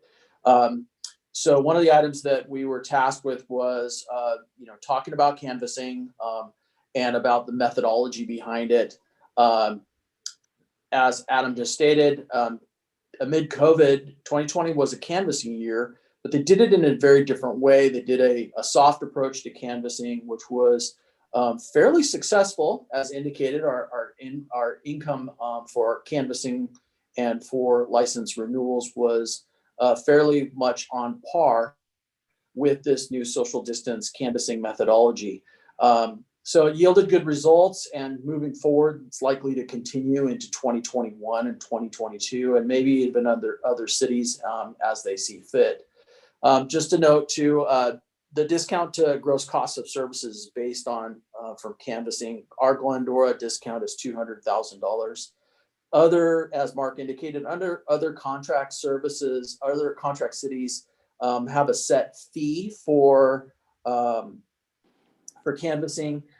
County and Pasadena and some of the other cities, if you want canvassing to be performed, there's a cost, there's a per capita cost or a flat fee that a city must pay in order to have that servicer go out to your community and canvass for licensing. So this is an added bonus that Inland Valley does for us as part of this contract. Looking forward, Inland Valley is looking for future, different cost models for contract cities for those who are wishing to opt out of canvassing, should they want to. Next slide is a quick overview, summary of services, which Nicole and James, if they're on the line at the end of this, can expand upon. But just a reminder that Inland Valley provides for patrols, shelter rescues, stray dog pickups, confined animal pickups, removal of deceased animals, and they investigate all of the vicious dog complaints, barking dog complaints, provide education for owners.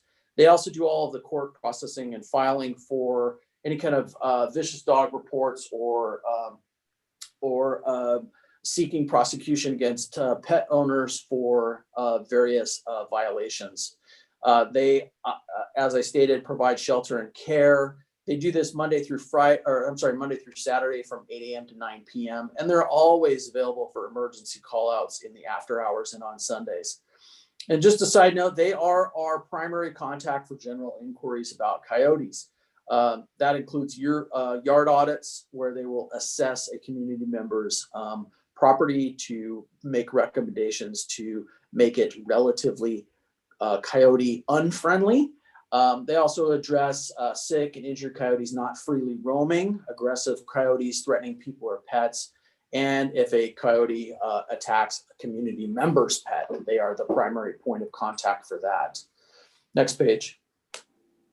In addition to those services, they, as I stated, they do canvass or dog licensing at regular interviews. They provide rabies control.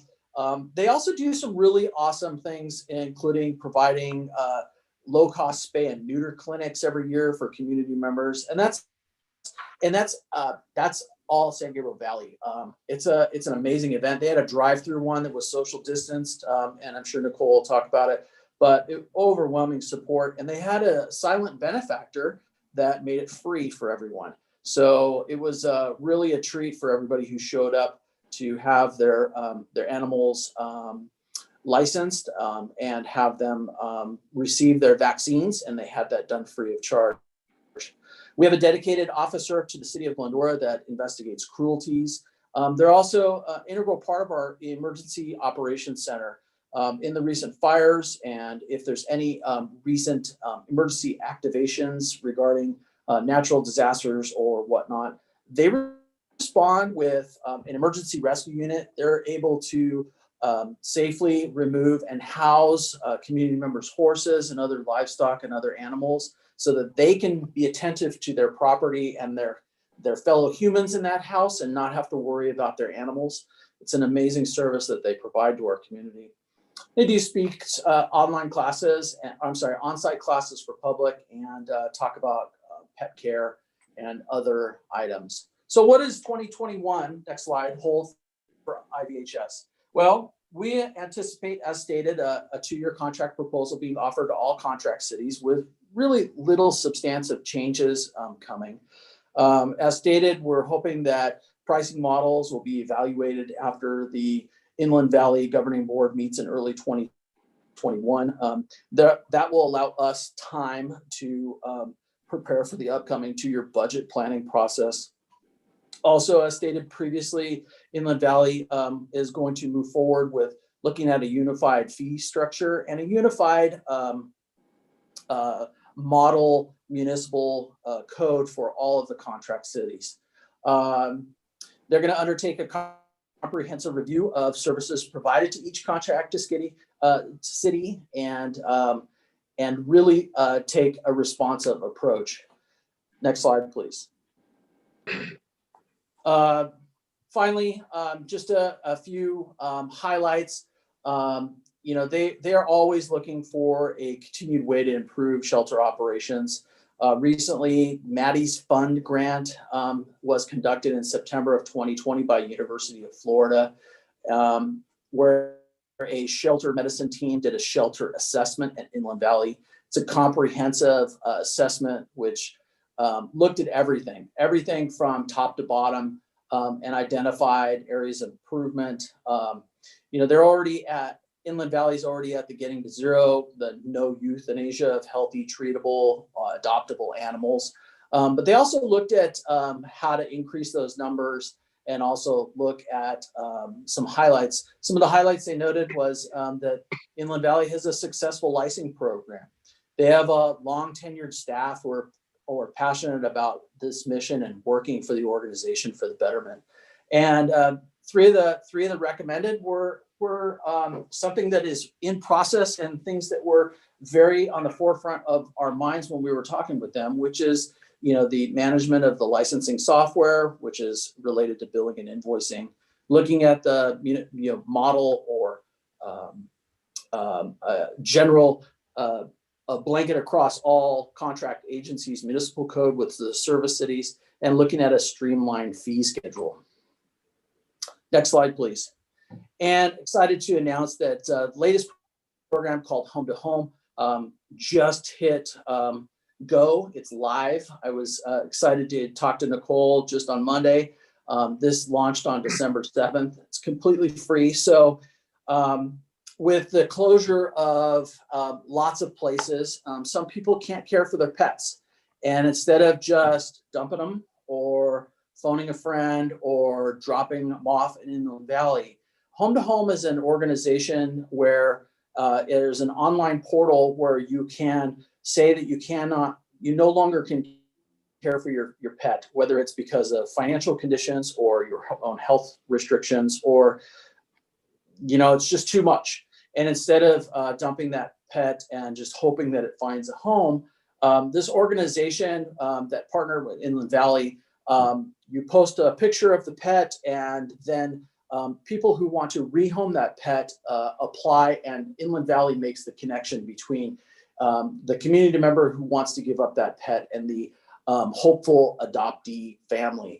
And so really you can follow your pet instead of just blindly giving it up and hoping that it goes to a good family. You can actually have an opportunity to meet and make that connection point with that new rehoming. So the animals that are already listed on the site that are in need of new homes are searchable. Right there, I added the website in there, and it hyperlinks over to the rehome page.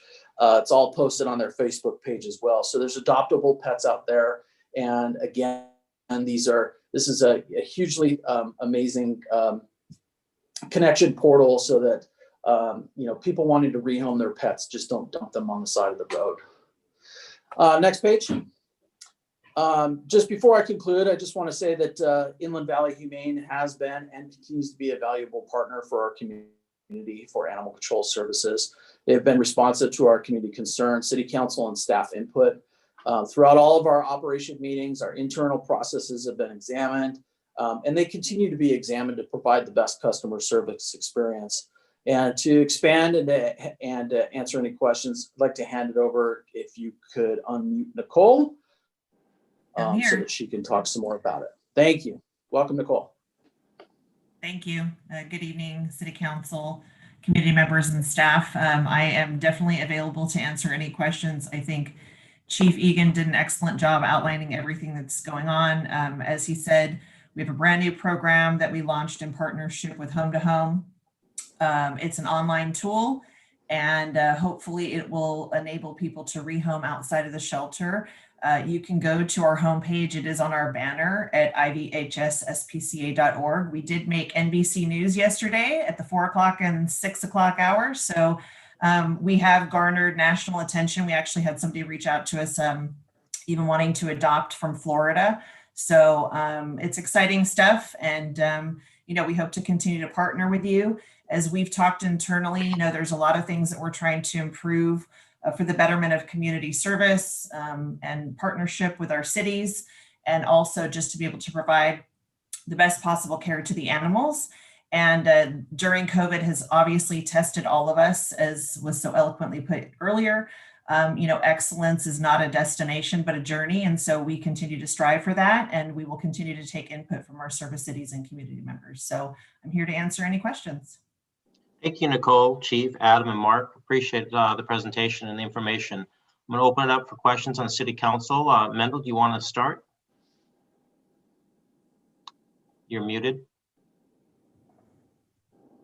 I was. So let me say thank you again. And Nicole, welcome. Thank you for sticking out and at this late hour. Clearly, we've come a long, long way since we first met several months ago. And I echo what Chief said, that the meetings that we've had have been very good, frank, productive. And I want you and your board to know that I am thankful for the efforts that you have made, your board has made, to respond to some of the issues that I know that I personally raised. And I want to just say thank you for listening, for hearing us. And we appreciate that. And so thank you. Could Elvia go back a couple slides? So to the bullet points. Yeah, right there. No, back. Go. Yeah, right there. And so, Nicole, could you just give us a quick synopsis on the last 3 points? Because I know that those were areas that the mayor and I really tended to kind of zero in on.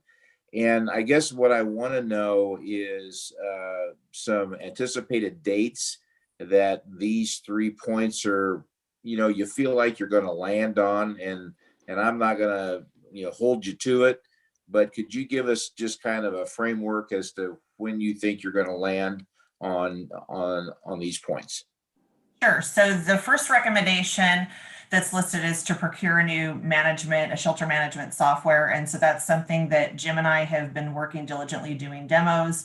Our issue is really licensing. There's a lot of shelter softwares out there, but not all of them do licensing because they're designed for adoption centers or small shelters. a lot of the municipalities do their own in-house licensing, and they may have animal control through PD, so they don't go with something like that. And so we have found one that we have done a deep dive into. San Diego Humane uses them. They're a company based out of Australia. Nationally, they're used by other organizations. And the staff just today did another demo, some other key staff, management, and other frontline staff, because, you know, when you're going to infuse some capital into a software, you want to make sure you get it right. So the plan is to go to the January 14th board meeting and unveil the new software, talk about the costs, and move forward. Now, the January 14th date would only move to March if my staff feels we need to vet that software even further.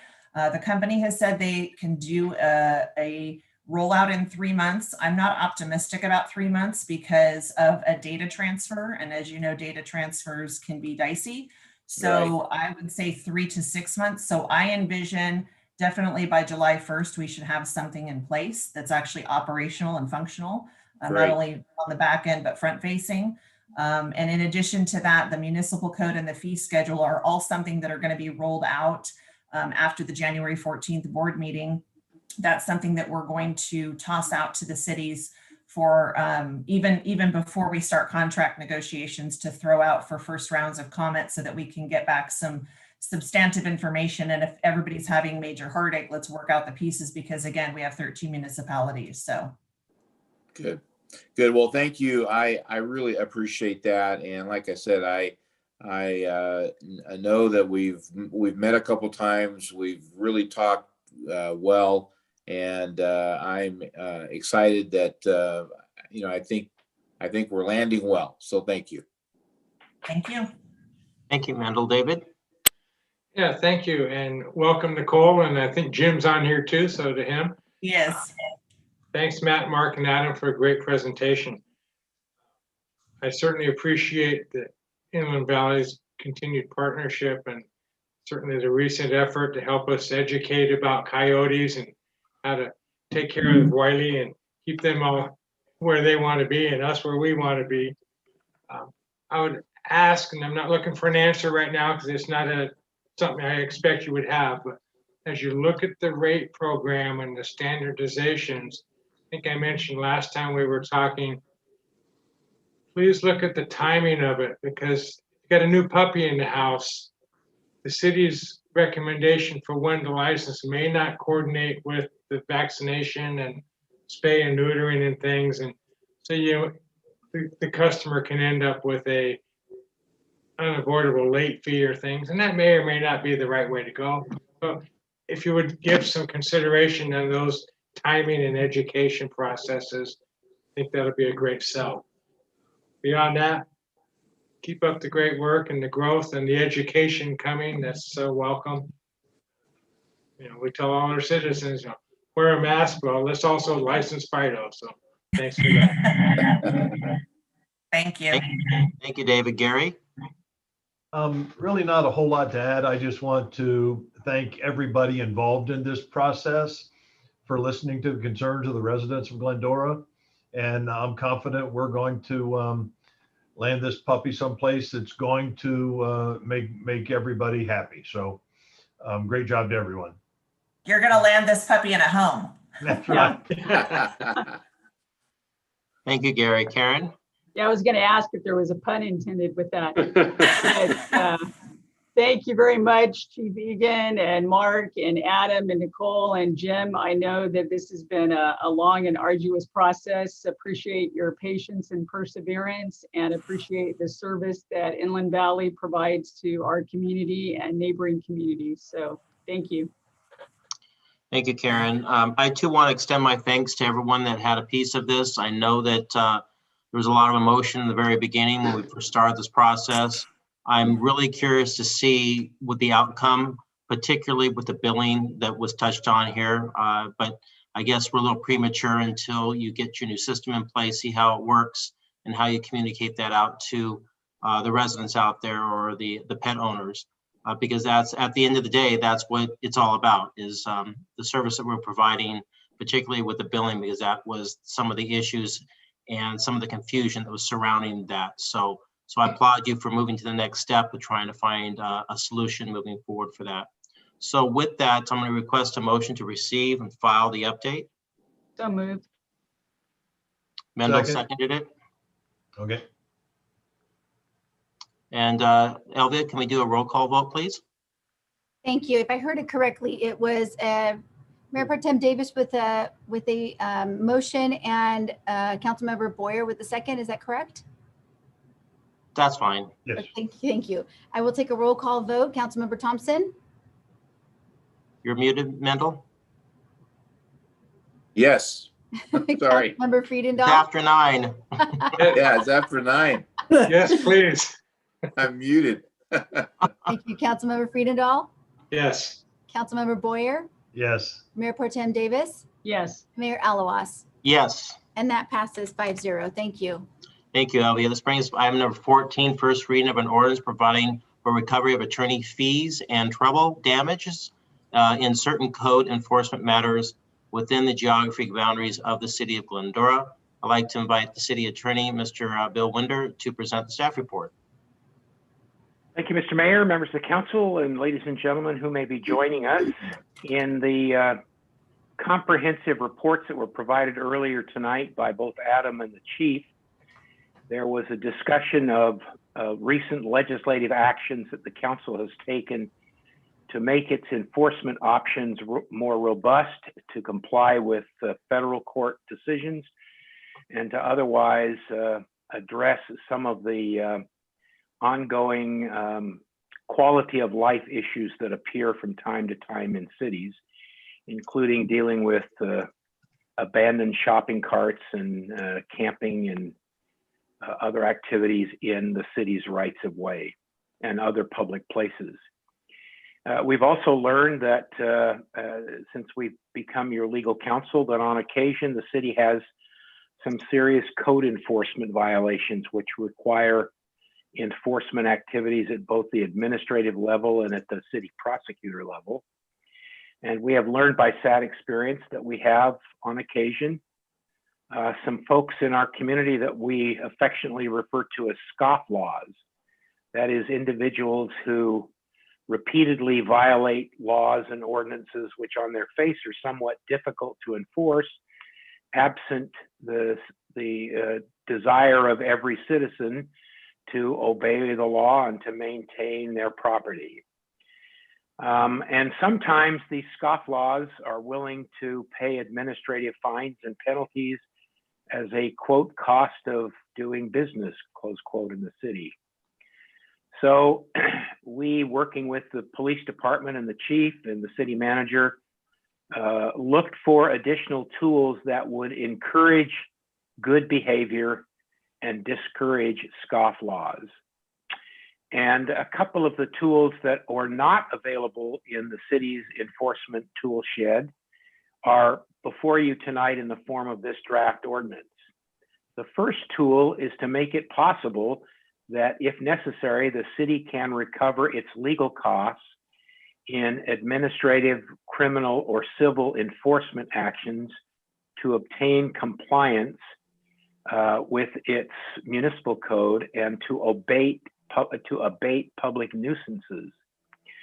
The ordinance also says that if there are post-enforcement activities that the city has to engage in, such as a contempt citation after a court or criminal proceeding that orders the abatement of a public nuisance, the cost of those legal fees are recoverable as well.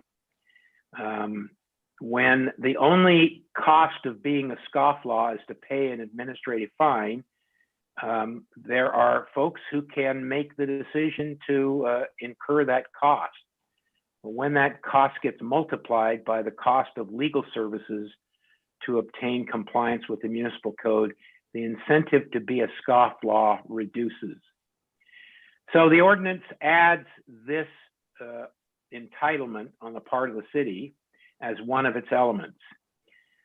The second thing that we have found by sad experience is that some scofflaws are repeat offenders. And state law provides that if a city by ordinance adopts a policy that says if the city has to come in and abate a nuisance twice in a calendar year, let me just make sure I've got it right, calendar year. In a 2-year period, if the city has to come in and abate a nuisance by the same property owner twice in a 2-year period, that second abatement order can result in the award of treble damages. So not only the cost necessary to abate the nuisance, but 3 times those costs. Again, this is not a revenue generating measure for the city. This is a prophylactic measure to send the message out there to those who think that for a small administrative fine, it's worth disobeying one or more provisions of the city's municipal code, the violation of which constitutes a public harm or a public injury and is characterized in the law by a public nuisance. So we are respectfully requesting that the City Council waive further reading and introduce for first reading an ordinance that would add the right of the city to recover its legal costs in administrative, civil, and criminal nuisance abatement actions, including post-remedy legal costs in enforcing administrative, civil, or criminal penalties or court orders. And we further request that you introduce for first reading a provision that would say if a single property owner is found to be in violation of the city code and the city has had to abate a nuisance twice in 2 years, the second such abatement will result in a treble damages fine imposed on top of the city's ordinary administrative fines. With that, that concludes my report and recommendation. Be pleased to answer questions. Thank you, Mr. Mayor. Thank you, Bill. We'll open up discussion deliberation from council. Mendel? I am fine with this, support it, and have nothing else. Thank you, Mendel. David? No questions, thank you. Gary? No questions, just Bill, I really appreciate the work you guys have done to get us to this point. Thank you, Gary. Karen? No questions. Thank you. Bill, thank you very much for this as well. I know this has been going on for quite some time that we've been having to address some of these issues. So thank you and your staff and Adam as well for dealing with this issue. So with that, no final comments? Hearing none, we'll request a motion. So moved. I'll second. Second. Gary? Elvie, can you take a roll call, please? Thank you, Mayor. I will take a roll call. We have Councilmember Thompson. Yes. So, Mr. Mayor, one of us needs to read the ordinance by title before we take the roll call. I'm All sorry, right. yes. The recommended action is to waive further reading, introduce for first reading of ordinance 2057 entitled, an ordinance of the City Council of the City of Glendora, California, adding section 9.36.300 and 9.36.400 to the Glendora Municipal Code to provide authority for the recovery of attorney's fees and imposition of treble damages in public nuisance abatement actions. We've got a motion by Councilmember Thompson, second by Councilmember Boyer. Councilmember Thompson, Yes. Councilmember Friedendahl, Yes. Councilmember Boyer, Yes. Mayor Pro Tem Davis, Yes. and Mayor Alawas. Yes. And the motion passes 5-0. Thank you, Mayor. Thank you, Elvie. This brings us to item 15, new business, consideration of a resolution of the City Council of the City of Glendora to authorize an application for Proposition 68 grant funds, a park and water bond small grant program for the Glendora Urban Trail Project, strategic plan item number 49 IMFC.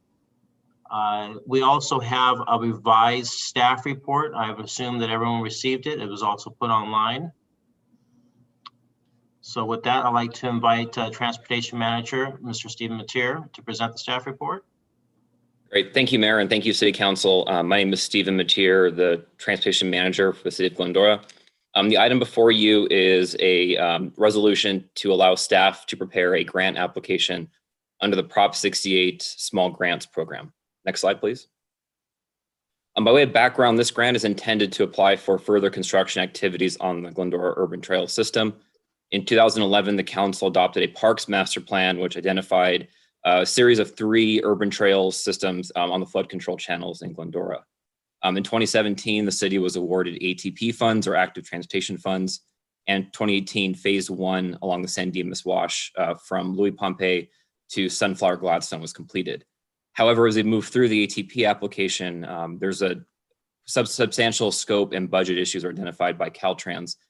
We submitted a rescope request in an attempt to find a middle ground between the budget and the approved scope. Unfortunately, was not approved, and so at this point, we're requesting a new approach to this project. Next slide, please. The current strategy, or the new strategy we're looking at, is to apply for a Prop 68 grant for it's a small grant for about $300,000 to construct phase 2, which will be from Gladstone and Sunflower to Juanita. This will also allow us to evaluate the feasibility of the remaining flood control channels and to prioritize investments going forward. Next slide, please. This is a map of the proposal of where phase 2 is. As I noted, it is from the current intersection of Sunflower and Gladstone, where the trail ends now, through Gladstone Park to Juanita Avenue. This is a pretty clear benefit in that it links 2 parks together and extends the urban trail by a little over half a mile. Next slide, please. This is a rough order of magnitude cost for this project. It's a total about $750,000, and that'll be matched with by the Prop 68 grant, should be $300,000, and then about $450,000 of local funds to cover design and construction. I'll note the funds that we've identified are local transportation funds that are only reserved for these purposes, and the local fund amount is approximately what we would have committed under the ATP grant. Next slide, please. And the staff recommendation again is to approve resolution allowing us to apply for the grant. And I can take any questions the council has. Thank you, Stephen. Bring it back to council. Mendel? I support this. Excellent job, Stephen. Thank you. Thank you, Mendel. David? Thank you, Stephen. I want to go ride the trail, so let's get him going. Thanks. No question. Thank you, David. Gary? No questions. Great job, Stephen. Thank you, Karen. No questions. Thanks, Stephen. Thank you, Karen. Good job, Stephen. I'm also supportive of this as well. Madam Deputy City Clerk, can you please read the recommendation and the motion, please? Yes, the recommendation is to adopt City Council Resolution CC 2020-61 entitled "A Resolution of the City Council of the City of Glendora approving the application for grant funds for the Proposition 68 Park and Water Bond Small Grant Program for the Glendora Urban Trail Project." Do we have a motion? So moved. Do we have a second? Second. We have a second by Councilmember Boyer. I will take a roll call vote. Councilmember Thompson, Yes. Councilmember Friedendahl, Yes. Councilmember Boyer, Yes. Mayor Pro Tem Davis, Yes. and Mayor Alawas. Yes. And this passes 5-0. Thank you, Mayor. Thank you, Elvia. This brings us to our last item, item 16, strategic plan discussion on the Citizens Ad Hoc Committee. Report follow-up on the Citizens Ad Hoc Committee report follow-up. The strategic plan, item number 9, IFSS. I'd like to invite our city manager, Madam Raymond, to present the staff report. Good evening, everyone. On tonight's phone call, I believe Cliff, Pamela, Mike Holmes are hanging on late this evening, and June and Jeff are also on the call as well. When I started with the city, this project was well underway. During our strategic plan, as we'll note in the presentation, this was asked to come back for further discussion with the city council. But before we begin, just wanted to express my thanks to those 4 individuals I met who put a ton of work and effort along with their colleagues into the information this evening. Next slide, please.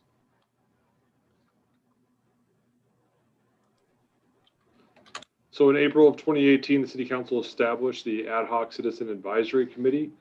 40 individuals applied to be on that. After being interviewed, 11 were selected. The City Council appointed 9 additional members for a total of 20. This group represented various cross sections of the community from diverse viewpoints. The selection process was completed in May, and they held their first meeting in June of 2018. Next slide, please. In September of 2018, the committee provided a preliminary recommendation to the City Council regarding a potential ballot measure for a transaction in use or a sales tax, which was accepted by the council. And in January of 2020, the committee prepared its final report to the council for consideration and approval. In October of 2020, the city council approved a strategic plan, and in that strategic plan included a follow-up of the discussion of the five main recommendations included in the report. And that direction was to come before council by the 31st of December. So similar to the animal control study on the strategic plan, this is also another item that council directed staff to come back with. Next slide, please. We'll go over the 5 recommendations one at a time, provide an update, and then look to the council for consideration and ask if there's any other questions you can have. I see Cliff and Mike putting the video on, so they're prepared to answer any questions as well. The committee concurred with council's course of action regarding the pension obligation bonds included on page 7 of the report, included as an attachment. This implementation has had expected savings of over $30 million over the life of the bonds, which actually shortened the city's unfunded pension liability obligation as well. Next slide, please. The committee asked the city council to recognize that they have potential savings by outsourcing certain operations. This wasn't to advocate for doing so, but to simply point out that there are opportunities to save money in outsourcing on these various areas, including portions or including total operations. Page 8 of the report provides those details. I would add that this recommendation currently exists in the city strategic plan that was adopted under item 14 IFSS. Essentially, this requires city staff during budget adoption to look at those areas where outsourced services could be more beneficial to the city.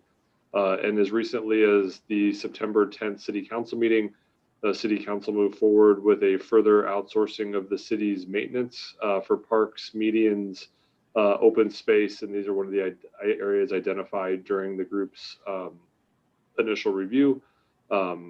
This, of course, did not result in any staff leaving the organization, but will experience significant savings with greater service over the next 2 years. Next slide, please. So the city council should also take immediate steps to conduct a special election for a sales tax on page 10 of the report. And this action was not only approved by the city council, but approved by the citizens on March 5th, 2019. Measure E, as it's known, has ensured that the city has kept services during these unprecedented times, including having some additional capital and services. For example, the community impact team in the police department, Lorraine Avenue and Gladstone Park that we're talking about will all be beneficiaries of Measure E. Next slide, please. The group recommended the city council consider appointing a group of representative residents to review from time to time the expenditures of Measure E revenues. This would be an advisory group which would sunset after 5 years. This action has not been taken to date. However, staff has taken extreme care to expand in the budget documents and other council items where Measure E is expended and how it's expended and what it's budgeted for. Next slide, please. And the 5th recommendation was to recognize the city has potential sources of one-time and ongoing property tax enhancement and revenue, depending on how properties that were city-owned were developed.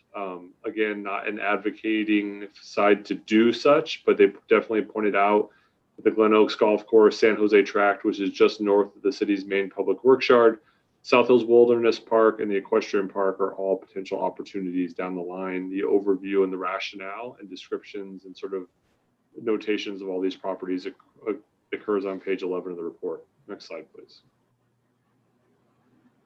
So there is no fiscal impact associated with the discussion of the committee's recommendations. Pending discussion and follow-up requests from the city council, staff would look to amend the strategic plan if necessary, if we were going to go forward with any more items in more specific detail. And then the financial impact would also be depending on what council wanted to ask staff to move forward with anything. And just again, as we move to the next slide, Elvia, just my sincere appreciation. June and Jeff, who are on this call, did a remarkable job with the committee. That was well underway before I started, and Mike and Cliff have always been there to answer any questions along the way. They looked at an incredible amount of information. That information is still all on the city's website. So We are happy again to acknowledge the committee's incredible work, product, and effort to date, and also sort of an update on where we've taken their guidance and how we've done so. And Mayor, we'll turn that back over to you and look for discussion and answers amongst the City Council. Thank you, Adam. I'd like to open it up to Mr. Holmes if you'd like to say a few words. Oh, thank you, Mr. Mayor. I acknowledge, I think, Mr. Hamill, former mayor and council member, Mr. Hamill on the line too, and invite him to share anything. Appreciate you taking this up as a discussion item and looking at it. I understand that the revenues projected from the Measure E that a number of our committee members worked on very hard to get it voted on by the members has been put to good use, and that those revenues are coming in at higher than anticipated levels.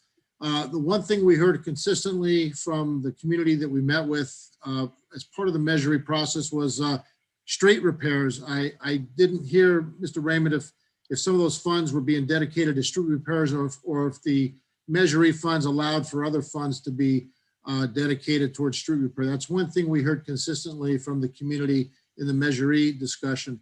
The other thing is on some of the outstaffing or some of the studies, the police and fire and those are, police, library, community services.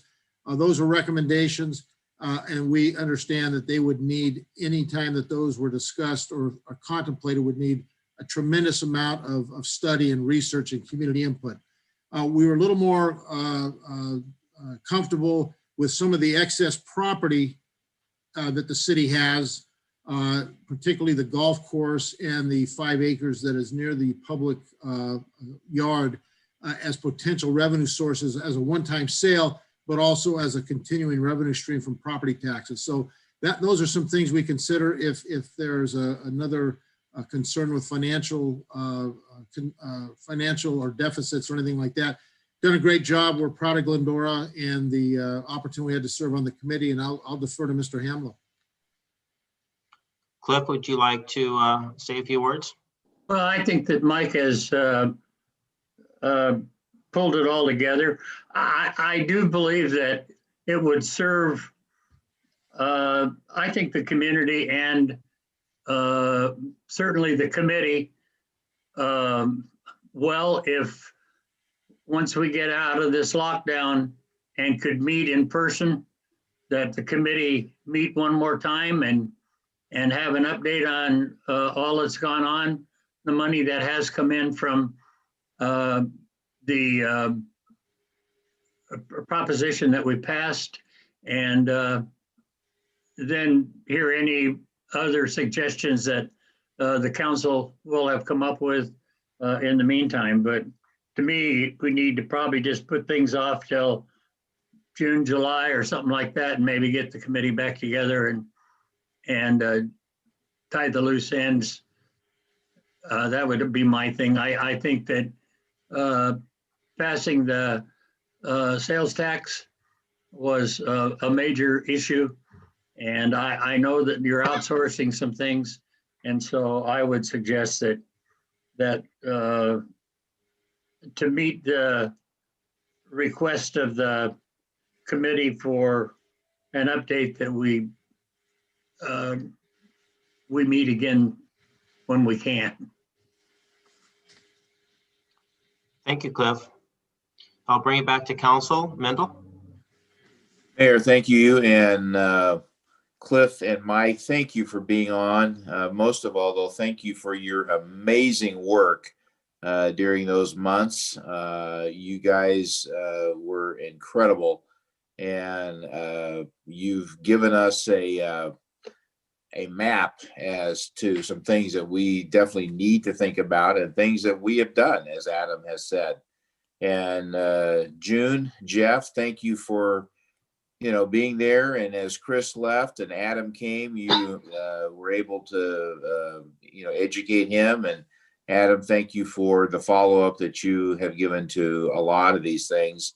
I certainly would entertain what has just been said, Cliff, to get him, kind of give a one last sort of update to everybody that worked very hard. I think that would be good. And I would also encourage us as a council to look at bullet point 5. I know that we can react to certain things, certain words like South Hills brings a reaction to everybody, good, bad, whatever. But I do think that long term, that it would serve us well as a council, and even as maybe create a subgroup to look at some of the properties, some of the land that we have, to think outside of the box and just see what could be done. Not advocating anything, but I do think that was one of the major things that the group looked at, gave us some good thoughts to think about, and I would certainly hope that at some point in time that council and staff could talk about this and hopefully be able to create a pathway to look at some of those things. So with that, that's all that I've got. Thank you. Thank you, Mendel. David?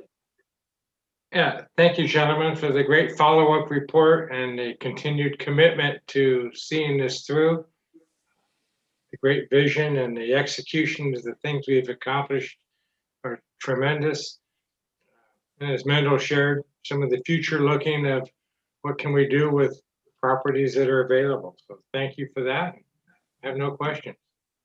Thank you, David. We're bumping up against our 10 p.m. curfew. So without objection, I move to continue our council meeting past our 10 p.m. curfew. So if I have any objections, please say. Otherwise, it's so ordered. Gary?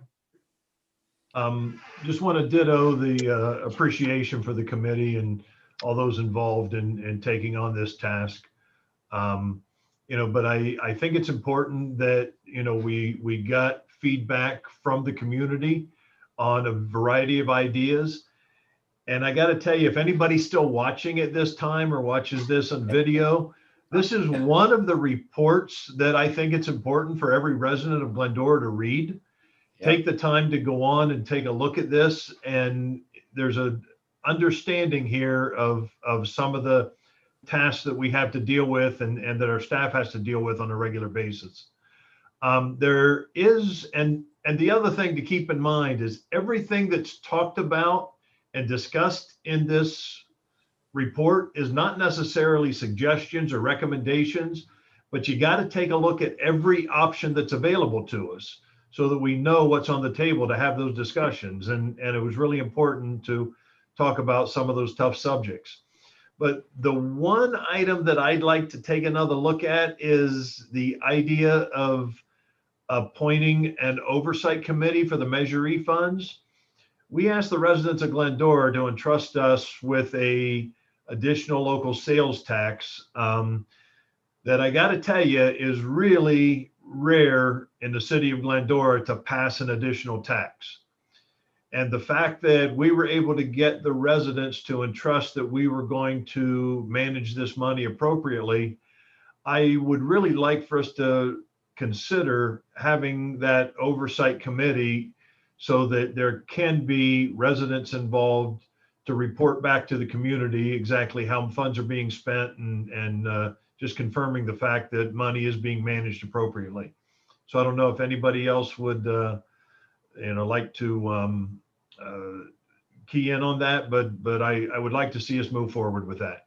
But that's all I have. Thanks again, guys. I appreciate all the hard work. Thank you. Thank you, Gary. Karen? Thank you. Yeah, following up on what Gary said, just hearing that word tax come out of the mouths of the folks on this call as many times as I've heard it, and that Mr. Hamlow was supporting it, I think that's a miracle right there. But thank you, Right. Mr. Holmes and Mr. Hamlow, for all of your work, and to June and Jeff. I think maybe a compromise between what Gary said and what Mike was suggesting is to have the committee reconvene when it's safe to do so, and see if there are folks from that committee perhaps that would like to continue in a smaller sense for a certain amount of time, to maybe provide some of that oversight and or any other ideas related to some of the other things they've already said. I think, and Mr. Kugel maybe could speak to this, as we get further down the road, looking at the housing element and at zoning, I think maybe at that time, looking at property options might come into play. But those are my thoughts, and thank you again to everyone's hard work.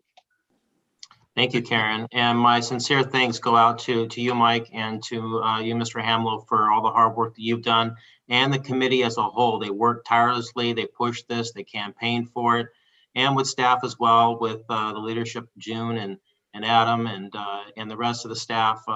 You know, that's huge. It was a team approach that made this happen, and we're now have the rewards of doing this moving forward. You know, we did hear about fixing roads and things of that nature. I know we have a report coming up for the PCI ratings for roads, so that's going to get addressed soon. I would too also piggyback on what Mayor Pro Tem just said about revisiting this when it's safe to revisit, and then revisit the oversight committee that Mr. Boyer had mentioned as well. So maybe we can do this all at one time when it is safe for everyone to get together and huddle and have a big discussion, lessons learned, see where we're at from here and move forward. But again, my sincere thanks. I mean, we are in a great shape and it's providing a great opportunity for us to move forward. So thank you very, very much. And thank you for staying up this very late hour. This is not something I really cared to do, is stay past 10. My goal is 9, but that didn't happen tonight. So anyway, with that, do we have a motion? I'd like to make a motion that we accept the report and reconvene the Ad Hoc Citizens Advisory Committee. Again, when it's safe to do so in person, no later than June 30th of 2021 for additional discussion. Second. Elvia, will you take a roll call vote? Thank you, Mayor. Councilmember Thompson? Yes. Councilmember Friedendahl? Yes. Councilmember Boyer? Yes. Mayor Pro Tem Davis? Yes. And Mayor Alawas? Yes. And that motion passes 5-0. Thank you, Mayor. Thank you, Elvia. This brings us to council and staff items. Mendel? No, I think I've already said it. I just pray that we will have a new sense of peace, love, and hope for each other, the city, the nation, the world, and hope that we end this year strong and each of us stays well. Thank you. Okay, David? Just wishing everyone a safe holiday. Thank you. Gary?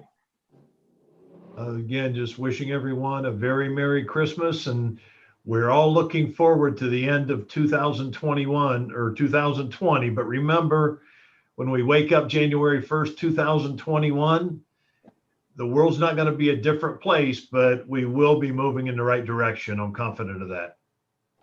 Thank you, Gary. Karen?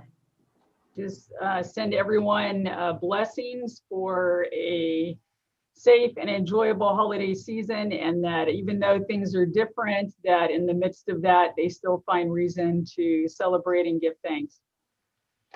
Any comments from staff? Adam? Just a happy holidays, everyone. The next time we meet, it'll be in the new year, unless something pops up between now and then, which would be the most 2020 thing ever, I suppose, at this point. So in a year like none other that we've had in a long time, just a sincere appreciation to the council for their leadership and staff for the hard work that they've put in the community for generally understanding what we're trying to do. Happy holidays, everyone. Thank you, Adam. Bill?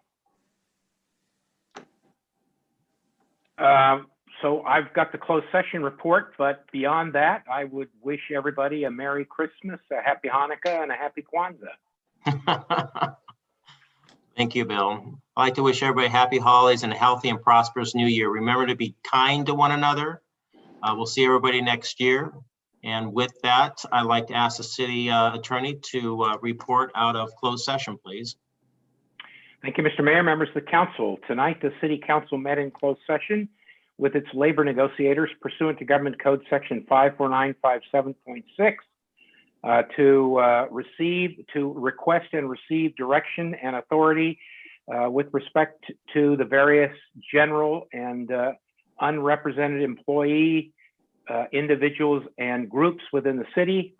There was a staff presentation by the city manager. The council approved the city manager's recommendation, and the same will be implemented.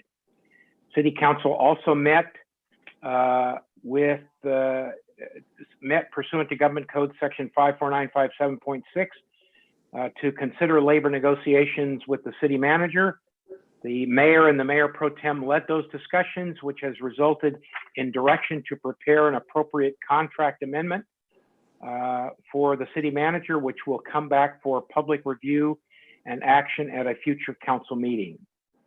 Agenda item number 3 was not held because the defendants in that action have capitulated and agreed to and accepted the city's last, best, and final offer. And lastly, the city council met in closed session pursuant to Government Code Section 54956.9 D2 and E1 because there was a potential exposure to litigation in one case. We briefed the council on the facts and circumstances which could give rise to an exposure to litigation, and the council directed staff and the city attorney's office to engage in a litigation avoidance strategy. Thank you, Mr. Mayor. That concludes the closed session report. Thank you, Bill. We are adjourned at 10:09 p.m. in the memory of Mrs. Sarah Flores and Mr. Hal Reynolds. Merry Christmas, everyone. Merry Christmas.